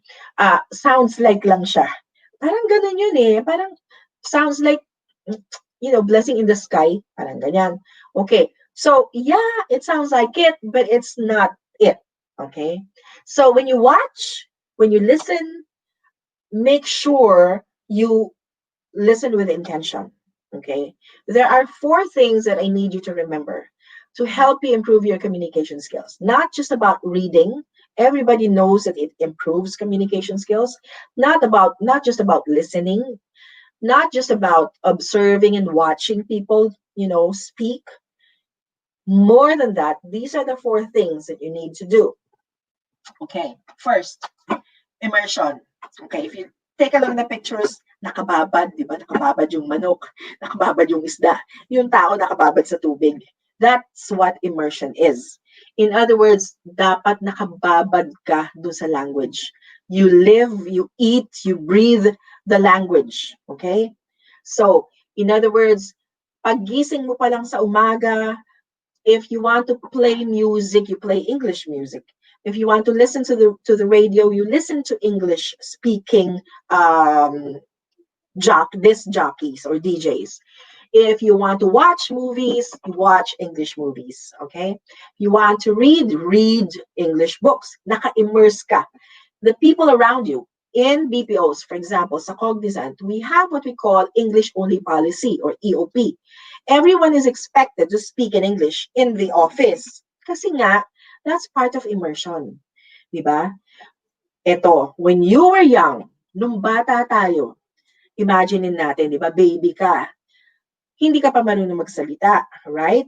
Now, do you remember how you learned how to speak? Paano ka natutong magsalita? Tumayo ba yung nanay at tatay mo sa harapan mo at may blackboard at tinuturuan ka? Babe, bibobu, kakiki, koko? No. Diba? What happened is that you gained what? Your sense of hearing. Naririnig mo yung paligid mo. Naririnig mo yung nanay mo, yung tatay mo, and they're talking to each other. You're immersed in that situation mula ng pagkabata mo. Tagalog na yung salita sa bahay mo. Na-immerse ka, so natuto ka mag-Tagalog. Now, if you go to a different country, for example, sometimes you don't have a choice. Like my husband and I went to Japan a long, long time ago. We stayed there for a collective number of years, okay? Wala akong choice kasi nobody spoke Tagalog, nobody spoke English. I don't have a choice. Everyone is speaking in Japanese. All the writings on wherever are in Japanese. Even the TV shows are in Japanese. I was immersed, nakababad ako sa Japanese language. Eventually, natuto ako mag-Japanese. So, ganun. So, immerse yourself in the language. Okay? Paggising mo pa lang sa umaga, think in English na. Speak in English. Everything in English. That's how you learn. Okay? Now, aside from immersion, there should be intention. What's intention? Okay, let me give you an example. My daughter likes watching movies. Okay? Minsan, when she watches movies 3 times, 4 times, 5 times, same movie. And then when I asked her, why do you do that? And then she told me that, okay, the first time I watch it, I just watch it because I want to enjoy the movie. I want to see the story. I want to see how the actors act, etc. Second time I watch it, kasi she's into films, I want to see the technical aspect naman. The lighting. Paano ba yung lighting? Paano ba ginawa yung cinematography? Paano ba yung direction? Okay, magaling ba yung script, etc., etc. So yung technicalities naman. Okay. Now, why am I saying that as an example? That is part of intention. When you watch something, when you observe something, or when you listen to a song, or when you listen to a podcast, ano ba yung intention mo? Diba? Because when you focus on what you intend to learn, then you will learn. If you focus on just the message, you will understand the message, but you will not remember how the message was spoken. So if you want to learn how to speak, then intentionally listen to how it was spoken, so you will learn how to say it yourself. If you want to learn how, a word is pronounced, diba? Intentionally listen to the pronunciation, not just how it is used in a sentence. Okay, so yun, when you listen, when you read, when you watch something, there should be an intention. Dapat, ano ba yung gusto mong malaman? If you notice, the picture here is somebody taking down notes, diba? So pag nanonood ka ng movie, siguro first time you watch it, enjoy it. But if you want to watch it because you want to learn how to speak English, bring a notebook with you. Take down notes. Ano ba yung sinabi niya? Uy, maganda yung sentence na yon. Gagamitin ko yon. Okay, so there. May intention. Nagno-notes. Okay? Next. Comprehension. Comprehension has a lot to do with you really trying to understand things. Meaning, may ginamit na word. I'm not familiar with that word.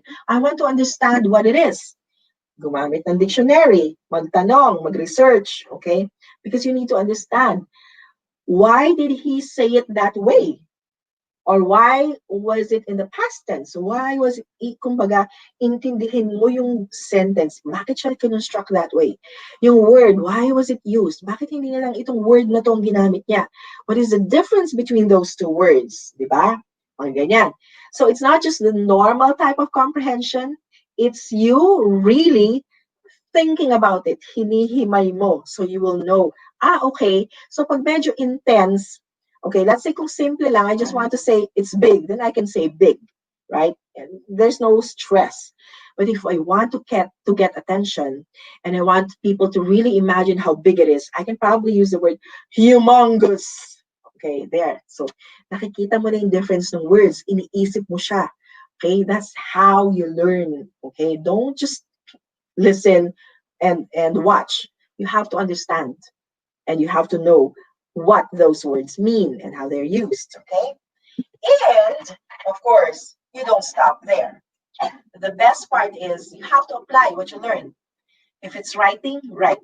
If it's speaking, speak. Okay. Speak in English in your daily life.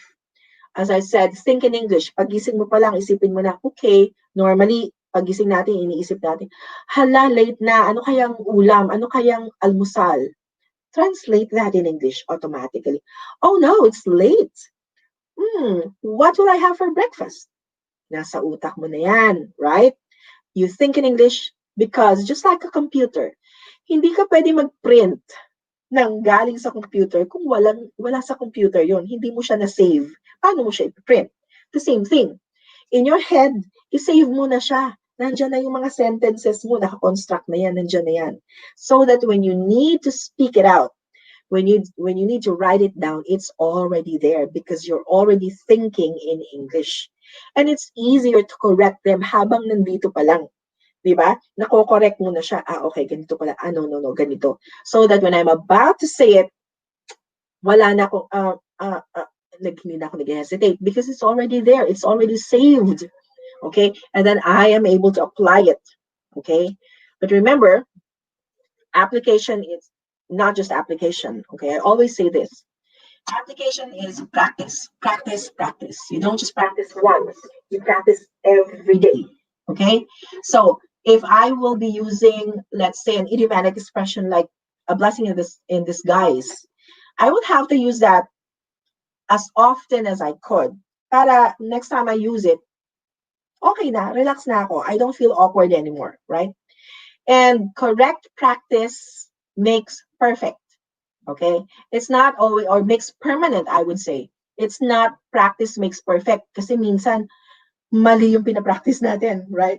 Like if I were to sing something at sintonado ako, paulit-ulit ko nga siyang kinakanta. But every time I sing it, sintonado pa rin ako, right? Nobody's correcting me. Nobody's telling me that, oy, flat ka, or oy, off ka, off key ka. Then I will keep doing the same wrong thing. But when you practice correctly. Make sure you're doing the right thing. And then you repeat that. You do it over and over and over again until you get used to it and it becomes natural. That's what practice is about. It's not just about repeating something. It's about repeatedly doing something right. Or, correctly repeating something. Okay? Hindi basta-basta repeating lang. Okay? So, 4 things. Immerse yourself in the language.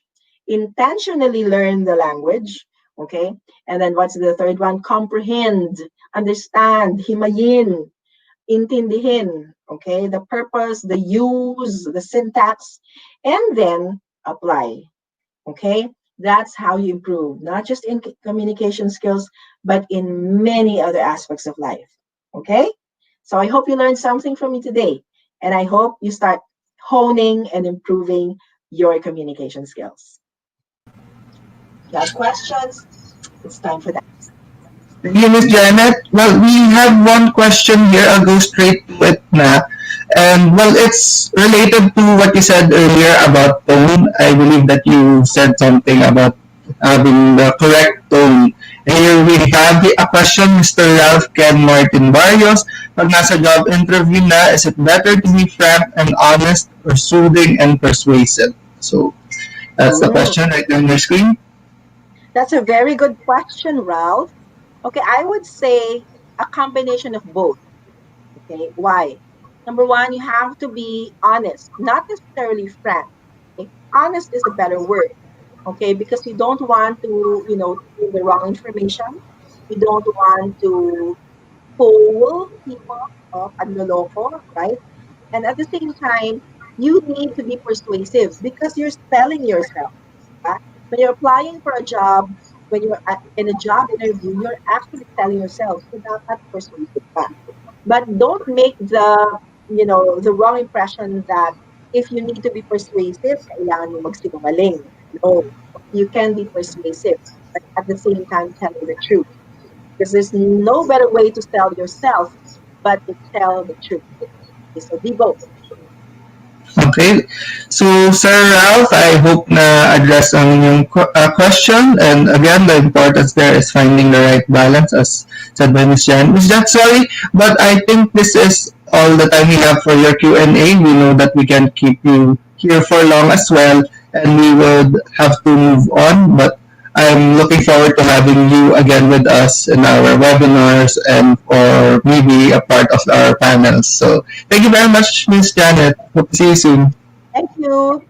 Bye. Bye. Okay, so that's our third topic, third speaker. We can now move on to our last section of our webinar, which is, as mentioned earlier, panel interview.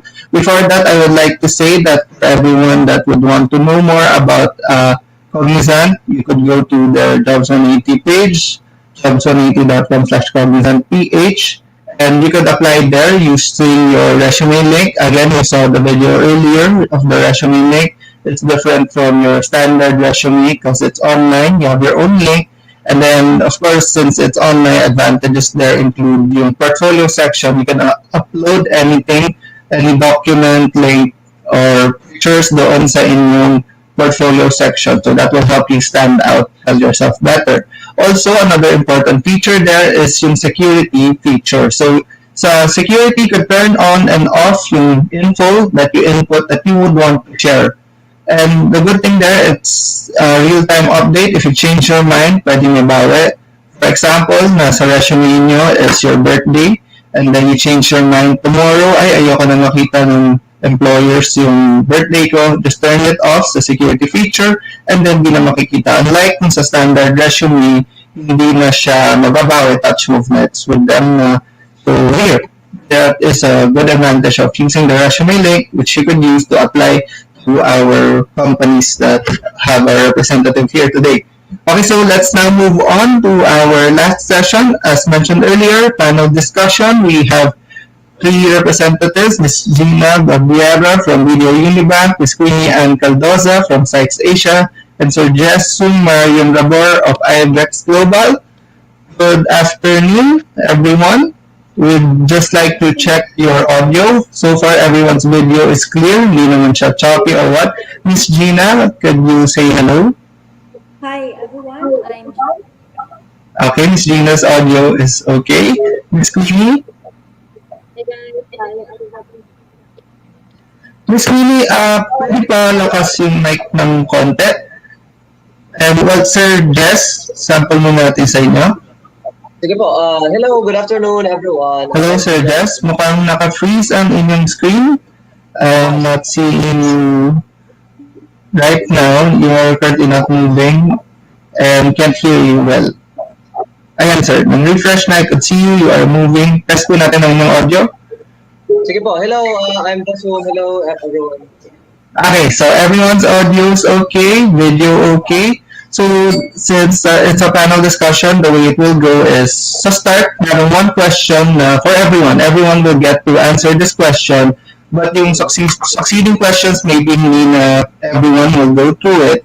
But if you want to add something, pwede kayo sumingit, say that I want to share something while I'm transitioning to another person or another question. Okay? So to start, for everyone, we would want to ask, what has your company done differently during this time as a response to the pandemic? Because it's common for our viewers to be concerned about the next step since they will be looking for jobs next. So let's start with Miss Gina po. Miss Gina? Yes, for this time, we don't accept for, let's say, working as we have been doing before, but we are maximizing our efforts in doing virtual interview, just like Zoom, MS Teams, and other, let's say, messenger during interviews. We have moved also our some online exams into an online platform. We have been doing this before, though, especially for those hard to reach places, wherein we have, we have other locations hard to reach, some branches that we have been that we have been, shall we say, expanding. So we are maximizing our online interviews and exams. Okay, thank you, Miss Gina. To our viewers, may reference yung mga walk-in applicants nga hindi na currently ma-accommodate, but of course, everyone's adapting ito sa BDO. They have made measures para it will be easier for you to do it online. Sige, let's move to Miss Queenie. Same question po. Hi guys, before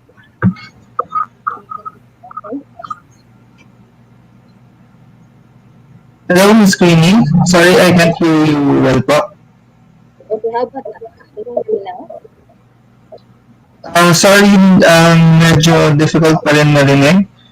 Although your video's okay, you are moving okay naman, hindi naman masyadong naglalag. Yung audio lang po yung medyo may problem. Can you hear me now? Can hear you, but not clear. Okay. Okay. Just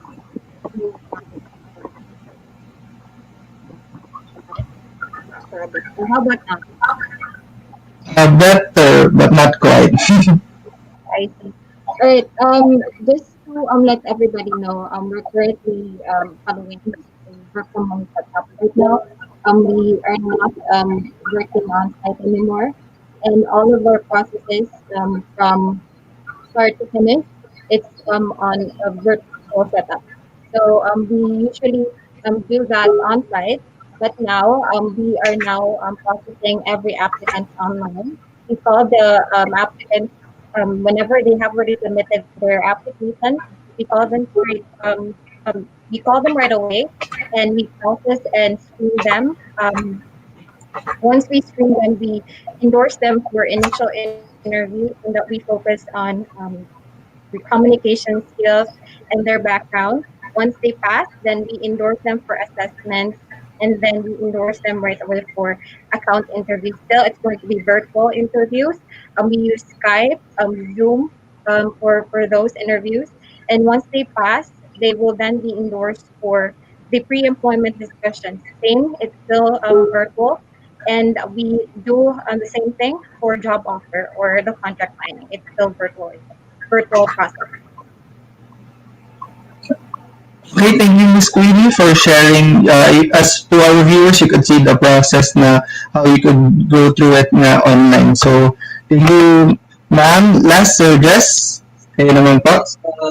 I hope you can hear me, guys. Okay. Yes, sir. So, yes, right, that's good. For IBEX Bohol, for now, due to the situation that we have, especially with pandemic, so for our process, we usually do that first through virtual as well. So most of our applicants are coming from Facebook. We are using the platform Facebook. We're also using other platforms as well, like JobStreet, MyNemo, and now since we are a partner with Jobs180.com, you can also check that one out. You can submit your resume link there as well.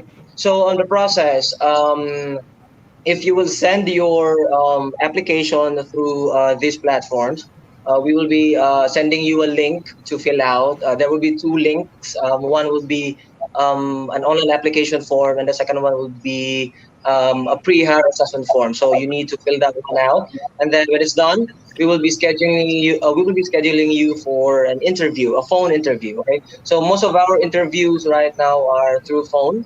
Okay, and then after that, once there will be two interviews. Okay, one will be what do you call it? An initial behavioral interview, and then we also have a final interview. Then after that, if hopefully you will pass, we will be contacting you again to take our online assessments, which you have to take it here in our site in Tagbilaran. Okay, so if you're from Ubay, so let's say you're from Ubay, you're from Hitafe, so we will schedule you, and then we will call you or text you a day before that said assessment, so that you can prepare for it, and you will have to take it here in our site. Then after that, if you will pass our online assessments, you will be offered for the job, and that's it. Hopefully, you will be part of our growing family here in Bohol. Okay. Thank you, Sir Jess, for sharing that, sharing the new sites nyo here in Bohol. Another concern from our viewers is yung how they can adapt while they are working because in a stress like this, I'm sure before meron pa na ganito and of course merong extra efforts ang ginagawa ng companies para ma-accommodate ang kanilang workers. I would like to speak first kay Sir Jess if you have any programs or anything you do for your workers para matulungan sila sa times like this. Okay. Just to clarify, anong programs po ito? Well, kung what you are doing to be able to help mag-adjust ang ating workers if they are already part of your company. I see. Okay, but thank you. For now, we don't have any work from home, setting yet. So most of our employees are here on site. But rest assured, we are following the stringent protocols from the government. So we are, safe here in site. So for our employees, usually the schedule is graveyard if you will be working in the BPO industry. So we have actually IBEX offered a shuttle service for our employees, so that if they don't have any like maybe a motorcycle or any type of what do you mode of how do you call it vehicle maybe. So we are offering shuttle service, so just cater all of our employees to come here in our site in Tagbilaran. Okay. Thank you, Sir Jess. Thank Sir you. Jess mentioned earlier, just now about you being on site, working is on site, so you've been doing measures like providing shuttles. I would like to ask Miss Gina about yung measures nyo rin for helping yung ating mga workers. I'm not quite sure but yung sa previous na webinar namin with a representative from BDO, I understand na kailangan talaga yung iba nasa office since given yung industry natin. Sige pa, ma'am. It's because our industry is not cannot be done. It should be. Although there are times na I mean there are services that can be done online, but of course most is not done are not done online. So we have these constant reminders also from our email through email blast on how to be safe at work. We have these reminders every now and then to all our employees. We have also been giving face masks and face shields to our employees so that, of course, they can be protected when they are at work. And in some branches, wherein the flow is really heavy, so we have, shall we say, put a queue on those coming in to our branch. So we limit our uh, customers coming on into the branch, so to limit the entrance of our customers coming into the branch, so that we comply the social or the physical distancing of clients. And we put some shields also or barriers in our counters, especially for those with heavy flow in terms of our clients, no? So in Bohol, I believe it's not that great in numbers, no? Since we have, I think it did not go into ECQ, unlike other places like here in Cebu or in Manila or now also in Iloilo, wherein there are a lot of cases of COVID-19. Positive in the workplace. So we have those types of what you call these measures, email blast, and even BDO has been coming up also. I mean, not coming up, has come up with what we call the COVID care, wherein employees can call and do consult, teleconsult for cases of COVID-19. Okay, thank you, Ms. Gina. So to our viewers that may be concerned about working on site, you could see Ms. Sheena, Sir Jess, and Ms. Gina about what companies are doing to help accommodate nga kanilang workers for it. Let's move on. This question is for Ms. Queenie. A lot of our viewers have different courses. They come from different courses kasi. And a main question that we get when it comes to webinars is kapag do you need require special courses for your company in particular? So, So it's only a preference for some accounts, but it's not really required. We have this particular questions during the initial interview. So we ask behavioral questions. This is for us to determine which specific accounts they should be profiled for. So don't worry, guys. We definitely can process your application. So you have different courses. We definitely can because there are accounts that would only prefer applicants who have high school diploma. So that's good there. okay, so thank you, Ms. Queenie. Hope our viewers were able to hear about yung courses are being more flexible nga naman sa pagtanggap. I'd like to address the same question to Ms. Gina since meron yatang naiisip yung iba given your company, industry you are in, na itong mga set courses lang ang hinihingi nyo. So, what kinds of courses ba pwede sa inyong industry? What kind of, come again? Yung courses na you can accept, may specific courses lang ba or anyone with a course can apply there? We prefer business courses, but we do also accept all courses. No, previously we were very strict in terms of the business course, or we really strictly follow business courses. But considering that everything can be learned, or if you have the potential to be a banker, so we also accept other courses. We are not stricting to the business course. Okay. Thank you, Ms. Gina. Hope our viewers were able to hear that. I would like to ask the next question to Sir Jess. This would be a different question. Most of our viewers would want to know what led you to the company that you are in. So that they would have an idea kung bagay nga ba sila sa company kung nasan kayo. Would you care to share yung reasons nyo for being part of your industry or company? Up to you. I see. That's thank you for the question. That's actually a good one. Okay, so I'm a graduate of BS Psychology here at Bohol Island State University main campus. So I am, and I graduated from there, and I'm proud that I graduated from there. So my course is psychology. Anyway, before I studied psychology, I was also how do you call it? I did. I am an ex-seminarian as well, and then I was able to experience working in a call center before I studied psychology. So, but my main reason really why I am in this industry is because not just of talking to a lot of applicants right now, or even before talking to clients, especially Americans or foreigners.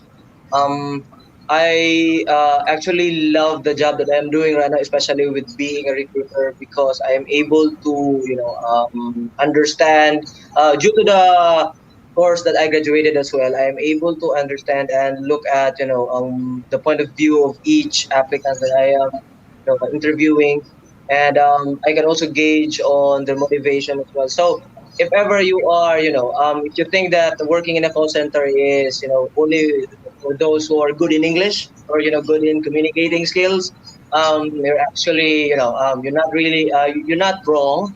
Um, it's always, up to you what you will choose. But if I were, to give you my reason really is, to be able to work with different personalities. That's my take on why I chose this industry. So you can always be part of any industry you want, as long as you love what you are doing. Okay, just choose what you would think you would love to do. So yeah, just be yourself and try to do what you love and what you want. That's it for me.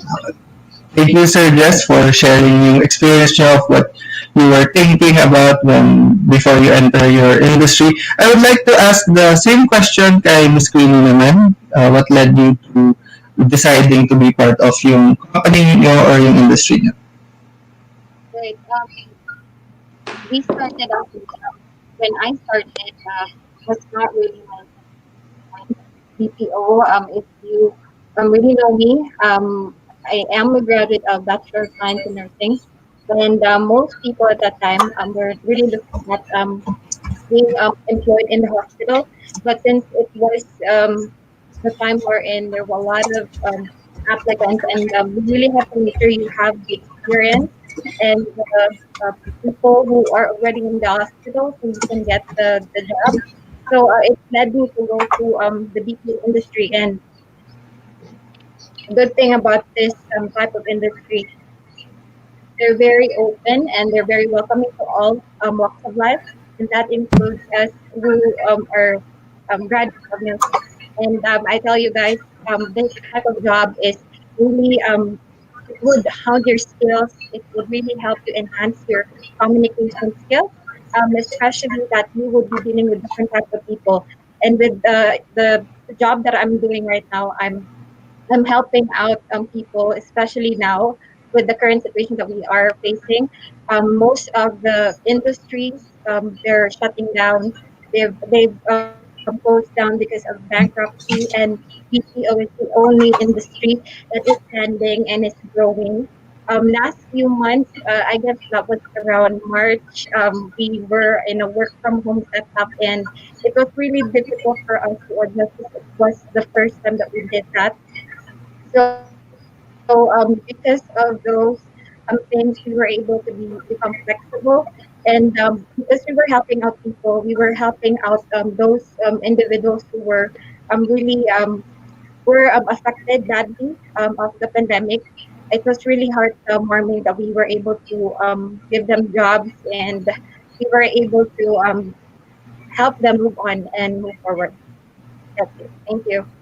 Okay. Thank you, Miss Queenie. So, to our viewers na baka same yung thinking ni Miss Queenie before going to kung di pala sila sure kung saan nila gusto pumunta. So, maybe that can inspire you to take the same path. The next question is specific for Miss Gina. It's from our audience. We will try to flash it on the screen. The question is from Miss Estrel Bomtak. Is it possible for BDO to hire if your course is business administration, major in financial management? So, Ms. Estrel is asking about this specific course. Yes, definitely. We can hire you if you're a business administration graduate, no? Especially that is a major in financial management. So it is in line with our business. We can definitely hire. So, Ms. Estrel, your course is very much in line, yeah, with what they are doing, what Ms. Gina's company would actually want from their applicants. Next question. This one is from our audience again, specific to Sir Jess from Mr. Marvin Eric Simbahon. Hi, Sir Jess. Do you have any advice for those who are interested to apply in your company? Advice. Okay, thank you for the question, Marvin. Anyway, advice. I'm not sure if I'm the one qualified to provide any advices, but um, if you will, if you are, the interest is there. I know, everyone has their own interest or choices. And with regards to if you want to be part of the BPO industry right now, especially right now during the pandemic that we have, I would like to, based on what Miss Queenie has said, the BPO industry now is the one who is exponentially growing. So, and we also accept all walks of life. So, maybe an advice that I can give to you if you are interested to apply in any BPO company is that you need to be honest, okay, as well. Be honest and try to showcase the skills that you have. Try to be confident in answering maybe the interview. And also try to learn to to improve as well your communication skill, because that would really matter, if you will be working in this type of industry, because there's a chance that you will be talking to a lot of foreign customers. So we are trying our best that our employees can really try to explain, or to be able to explain things easily to our customers, especially because they are foreigners. Okay, so I think that will be the best advice that I can give to you, Mark. Okay, thank you, Sir Jess. So to our viewers, as mentioned by Sir Jess, actually improving yourself, your communication skills. Actually, na-cover to nung earlier talks natin today. Pwede nyo siya balikan.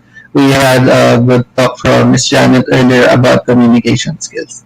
Okay, so unfortunately, we would need to wrap up. I would give each member of the panel time for them to give final words to the viewers. It's up to you if you want to give them words of encouragement, if you want to share more about your company. It's up to you. We will give the floor to you. Let's start with Miss Queenie. Okay. Again, before I start, before anything else, I'd like to thank the organizers, Jobs 2018, for accommodating us. And of course, guys, if you're interested to apply in Sykes, you can definitely send in your application to jobs180.com/Sykes, or you can just visit our website and just check our Facebook page, our Instagram account, and we are very active in social media, so you can definitely just send in your application as well. And if you're already on our page, just make sure to click like as well. Okay. Now, before I'm actually going to post my session with you guys. I'd like to raise a question. So, why would you join Sykes? So, as we always say, helping people is already in our DNA. And we value not just our clients, but we also take good care of our employees. That is why Sykes will provide you a great compensation and benefits, free training, work-life balance programs, and career advancement opportunities. So come join our team, become a Sykester like me. And by the way, just to share, Sykes have received recognitions from different award giving bodies this year. Just to give you those, we have one from CV Awards. That's most innovative work from home and most innovative workplace design. We also had an award from Asia CEO Awards, and that's top employer of the year, and that's for 2 consecutive years already. We also got an award from Asia Leaders Award, and that's BPO Company of the Year, and that's for 3 straight win in a row. So how cool is that, right? So of course, we wanted you to join as well our growing team. So please apply. And if you do have friends as well or relatives who would also like to apply in the BPO, we are welcoming you to join, be part of our growing team. And of course, for those who are not confident on their skills, if you think you're struggling when it comes to communication skills, don't worry about that because in Sykes, we got you covered. We have this 2 week language enhancement training, and we call that Sykes Academy program. And with that specific program, we can definitely help you out when it comes to enhancing your communication skills. Our trainers from learning and development will definitely give you tips on how to ace an interview. And the good thing about that as well, we give out daily allowance, and at the end of the session or the course, you will be able to get the job, and that's going to be a win-win situation for you and Sykes, because again, you have already the free training, you have already that also includes the allowances as well as you'll be getting the job, and we'll be able to hire you in return after the entire session. And of course, guys, I'm hoping that you also were able to get something out of this venue or this event rather, in some way, because this would also help you out in your future application process or your future application or employment process. So That's it. Thank you so much for listening, and I'm honored to be here to represent Sykes. Stay safe, everyone, and since Christmas is already around the corner, so I'd like to say advance Merry Christmas to everyone. Thank you so much. Thank you, Miss Queenie. Again, to everyone that is interested, Sykes, you can go to jobs180.com/Sykes among their other ways that you can reach them, as mentioned by Miss Queenie. Thank you. Congratulations to Sykes for your accomplishments. And let's move on to Miss Gina. Same to you, final words for our viewers. Okay. If you want to be part of the number one bank in the country, so video is for you. Even in this time of pandemic, we have not stopped expanding hiring, especially our community banking network.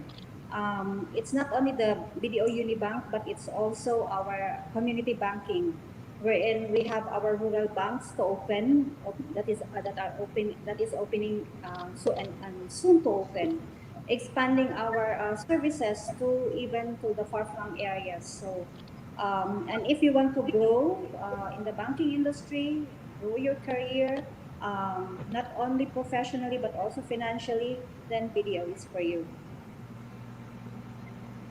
Okay, thank you, Miss Gina. I'm sure the viewers are happy to hear that you are expanding even to rural areas despite what's happening right now. So if anyone out there interested in applying or learning more about BDO, you can go to jobs180.com/BDO Unibank.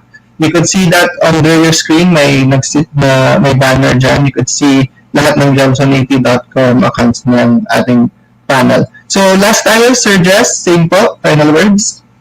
All right. So first of all, thank you to jobs180.com, to Sir Tim, and to Beppo as well. Thank you for inviting us, and I hope this will not be the last activity that we will be having. So thank you so much for inviting IBEX. So yeah, my parting words will be is I am proud that I am part of the pioneering BPO company here in Bohol. So if you're from Bohol or if you're working in Cebu and you're from Bohol, you are free to apply and come back home. We are actually we are proud to say that IBEX Global has launched three sites just last quarter. The third quarter of last year, we were able to launch three sites, and it's actually a very good it's a one of I think one of the most um, uh, important event that actually happened last year with IBEX, because we were able to launch the sites just for the third quarter. So now we are in Bohol. We are opening our doors to all Boholanos and to those who want to work here in Bohol as well. So we are present here in Central Visayas, here in Bohol. We also have in Davao and in Manila. And also, we are proud to say that IBEX has also been, recently awarded as a finalist for the 2019 Asia CEO Award for Employer of the Year and Diversity Company of the Year. So we are proud to say that we are not just all work; we are also able to, have a work-life balance as well. And just like what Miss Queenie has said, every BPO industry has their own, way of how to improve the situation that we have for our employees. And so, yeah, we also have that one here in Bohol. And if you're from Bohol, please do not hesitate to apply. We will be more than happy to help you and to process your application here. And we are very approachable. And also, you can check out our we are already here at jobs180.com/ibex. You can check that one out. We're also our presence is also available here at Facebook as well, and in any other social media platforms as well. You can freely apply there. So we are also our clients as well. To be honest and to tell you, most of our clients are part of the Fortune 500 companies. Okay, and right now in Bohol, I am very proud to say that our client is the biggest e-commerce retail account. Okay, in the world. right? So if you want to be part of IBEX, don't hesitate. Go ahead and apply. We will be more than happy to help you, right, guys? And then and yeah, we want you to be part of IBEX as well because we are planning to expand as well here in Bohol. Because right now we are actually have employed around 800 plus employees and it's still growing. We're still looking to to double that number.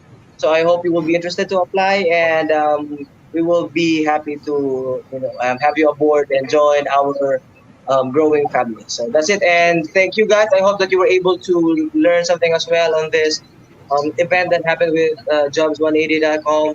I hope you're able to internalize and understand what was being presented and can help you to ponder on which industry would you want to choose. It's up to you. It's I hope um, how do you call it? You will pray for the job that you want as well. Okay, so just pray and then try to realize what your dream is and go ahead and don't be afraid to struggle to make mistakes. It's part of life. Don't worry. Go ahead and try everything. So and that's it. So that's it for me. Thank you so much for being here with us. Thank you, Sir Jess. And you mentioned earlier that hopefully this won't be the last. And we would be happy to have you, Miss Gina, Miss Queenie, once again with us, whether we part of a panel like this, or maybe we could cover one topic like the ones earlier. So thank you very much. Hope to see you again with us soon. Bye. Thank you. Bye. Thank you, guys. Thank you. Okay, so thank you very much for staying with us until the end. That covers yung topics natin for today. As mentioned earlier, na-mention ko kanina that this won't be the last. We will be having more webinars. Closest would be on Tuesday.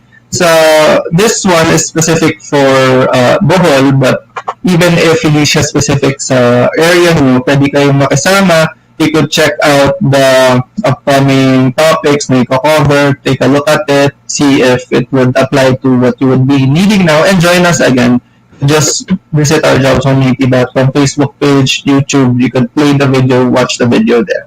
So thank you very much to everyone. Thank you for the Bohol Employment and Placement Office, Ms. Marion CEO, for all your efforts for us to fix and have this webinar for our viewers. And well, we hope that you were able to learn something today. You can message us through Facebook for whatever reason, for questions and all. And yes, this closes our program today. Once again, I'm Robert from Jobs 180. Stay safe, everyone. See you soon and goodbye.